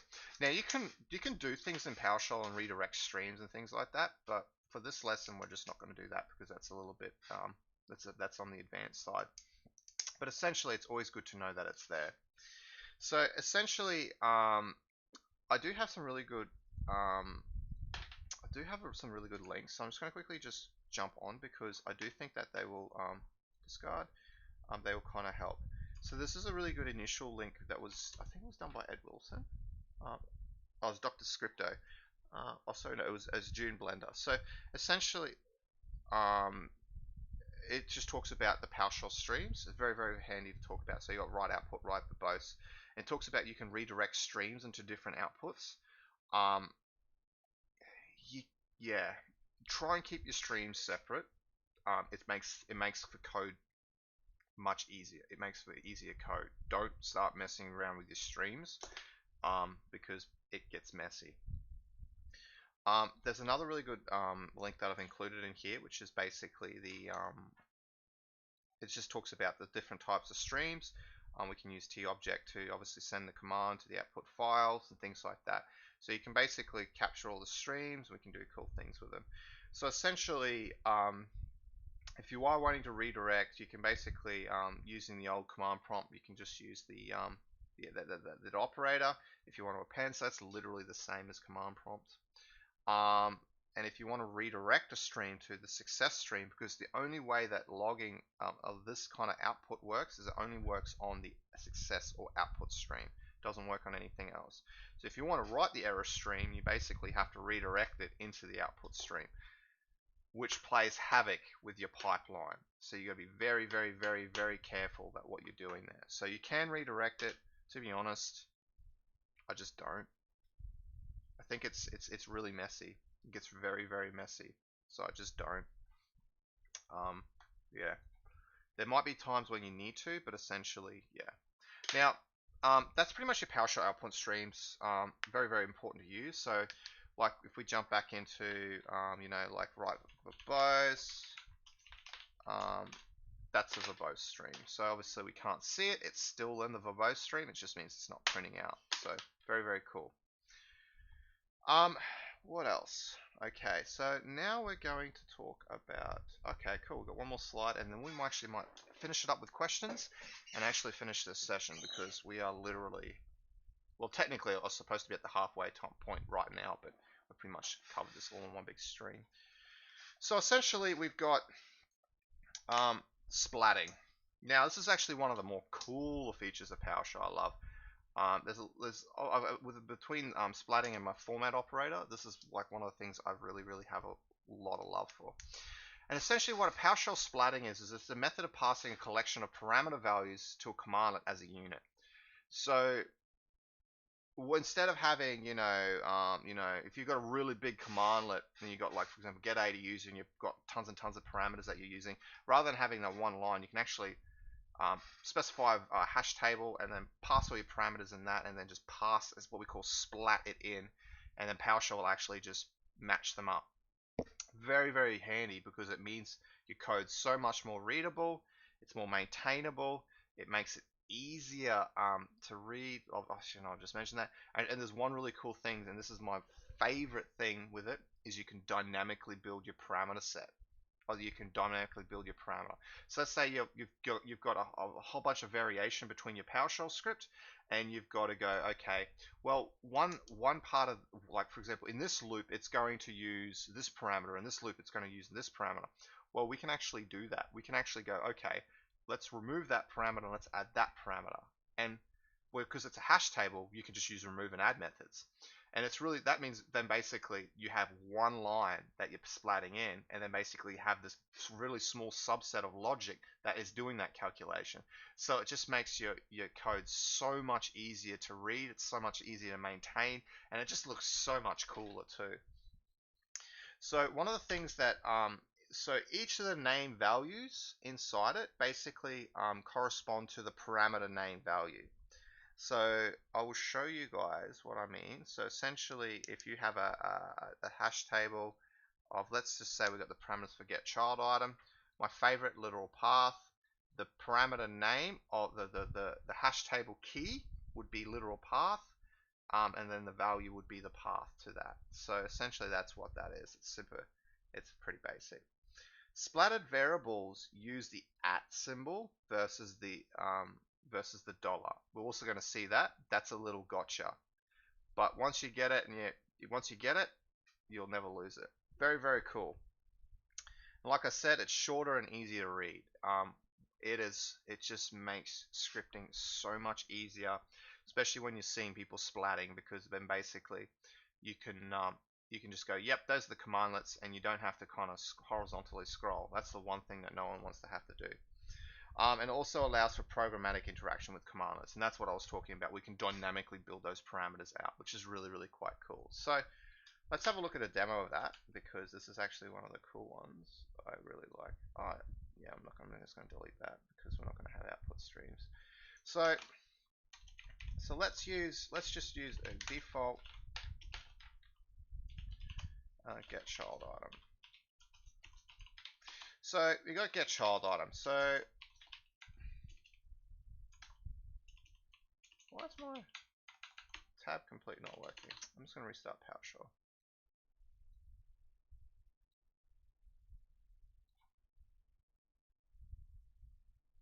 Oh, we just got a new preview. Okay. So if we get child item, we've got literal path, you know, we've got file, we've got recurse, we've got, let's just get the hidden, you know, let's go, let's say force. You've got all these different things that we want to basically put in it. You can imagine if you've got really big commandlets, and commandlets can be quite large, you can obviously, you, it can definitely start getting more difficult to manage. Let's control C this, please. Yep, cool. So what we're gonna do now is let's splat it. So what we can do here is we can basically go, let's define a variable. So we're just going to call this, usually you see people do this. They just call it params. Makes it much easier to understand. And then I'm just going to denote a hash table. And in here, we're just going to basically go literal path.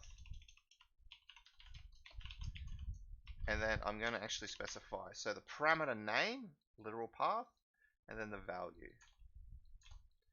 And then we're going to go file. Now this is a switch. And so switch basically just treat it as a boolean. We're just going to say true. Recurse. We're going to say true. Hidden is true. And we're going to get force is true. Like so. So now we're going to splat it in. What we can do is go get child item, and we're going to use the @ We're not going to use the dollar, we're going to use the @ and then we're going to go params. And that's it. So that's all we need to do now to run it. So instead of having all this out, we've actually declared it inside a hash table, and then we're just going to splat it in. So if now we run this, it'll do the exact same thing. But, you know, okay, that's cool. That's cool. Let's go one step further. Let's make this cooler. So let's make it programmatic, okay? So let's say you have a scenario where we're just going to have a read host.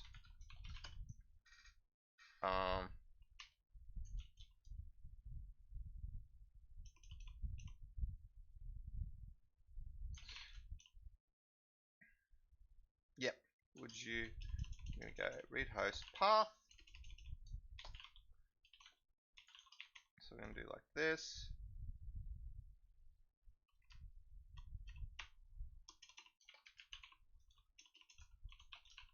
Like read host path, and then we're going to basically say type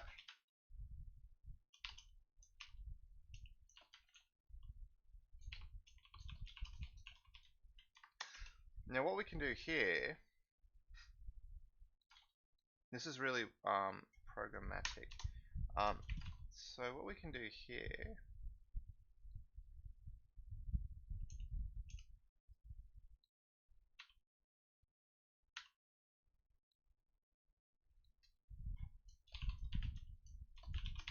we actually can simplify this. We can refactor this code by actually putting the read host here. So it'll still execute, it'll look normal, and it'll just prompt and then store it into this variable there, which is cool. But then we need to specify the type. So what we want to ask is it a file or directory? Like so, okay? I think it's directory. Yes, okay. This is gonna blow you guys' mind. This is gonna blow your mind. Alright, now we don't know what it is. Like we just know it's either one or the other. Let's assume that you only have those two options, alright? So what we're going to do here is we're going to go params, and we're going to use, because it's a hash table, we're now going to add, we can add a key value, or sorry, a key value into it. And so what we can do here is we can then say, alright, the way that the method works is the method goes add to the hash table,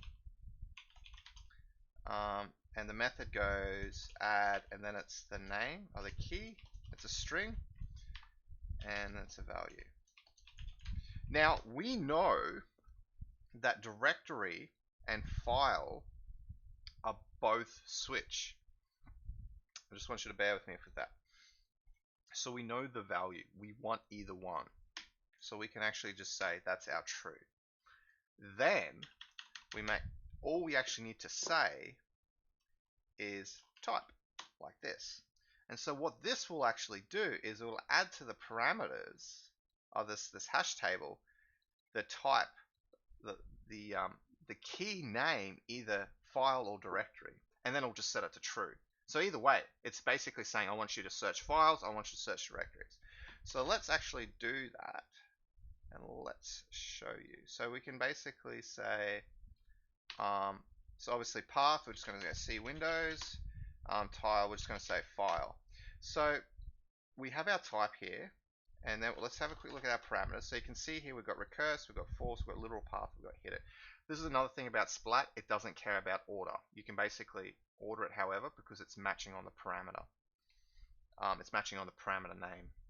And so we're going to add a parameter, dynamically, programmatically add a parameter called, in this instance it's going to be called file, because we know that if we go get child item, we can actually, there's a file parameter, and it's what we call a switch slash, it's a switch, so it's either on or off, like a boolean. And so all we need to say is we want to get all the files. And so what we're saying here is let's add that file parameter name and then just enable it. So if we run this now and then dump out params, you can see the file has been added. But let's say we don't want it. Let's say we're going to remove it. Let's remove it. We can actually go params.remove slash, and we can just specify the name. So we just need to specify the type, which is file. And if we run that and then basically print it out again, you can see that it's now been removed. So this is really quite cool, because it means that we can then programmatically build our commandlets. So we don't have to write copious amounts of code, and we can actually write simpler code, and then just basically build out the parameters within the hash table, and then just splat it in. So let's say now I'm just going to add this here, and we're going to splat it in. So if we go get child item path params, like so, and we're just going to rerun this piece of code. Essentially, our parameters are, whoops, I stuffed that up, so I need to rerun this. So path is C Windows, type is file, we dump out params, that's what it's going to do. So essentially, it's either going to add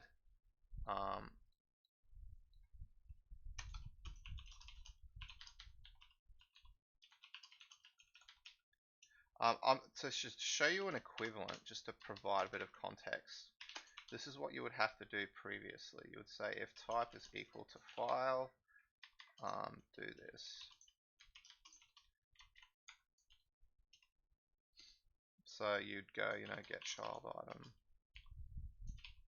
So this is, and then you would specify file, like so.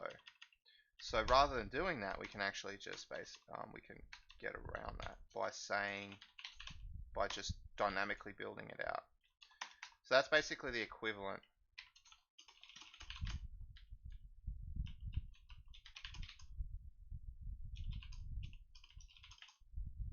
I'm not using splatting.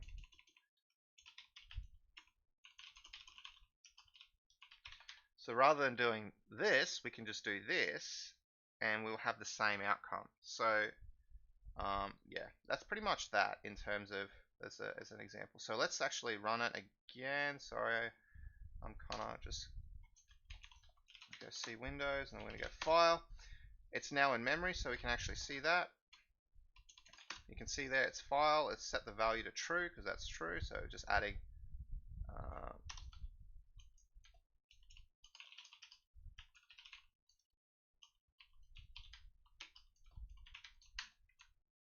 I'm just going to do that so it makes sense. essentially then we can then splat it in and away it goes. And that's pretty much splatting, and that's the reason why splatting is so powerful. It's definitely something that you can simplify your code.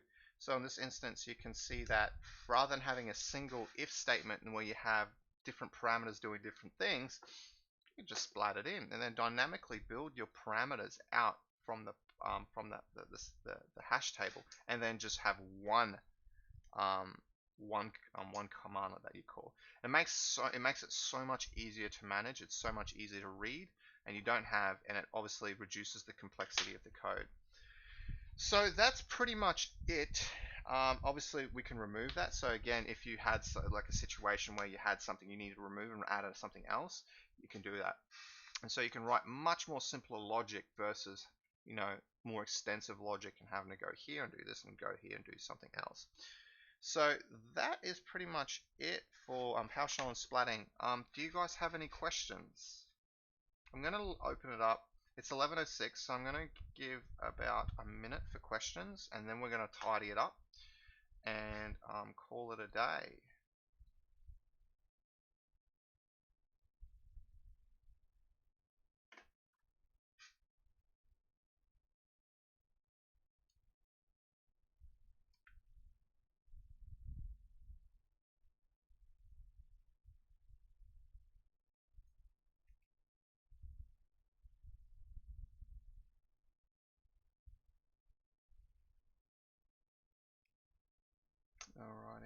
Alrighty then.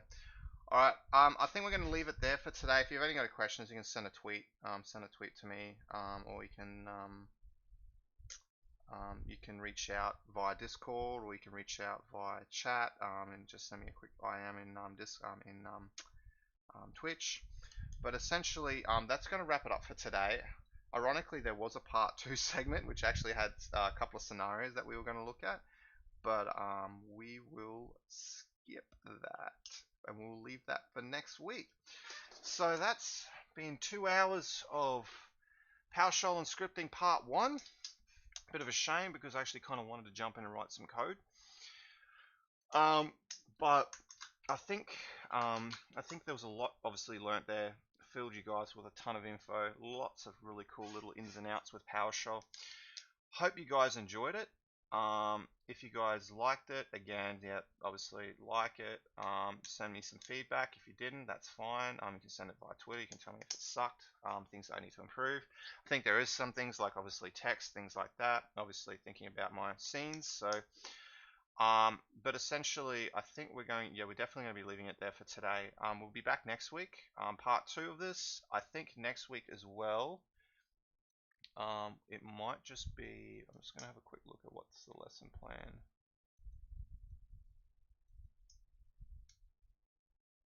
The lesson plan is, so we're in scripting with PowerShell. Okay, so it's going to be debugging with PowerShell. So that actually might be a really good segue. So we might actually be able to kind of do some scripting, do a quick recap, do some scripting and do some debugging. So and that will kind of, we'll leave it for there for next week. So that will basically be next week. Hope you guys enjoyed it. And anyway, see you next time. Bye for now.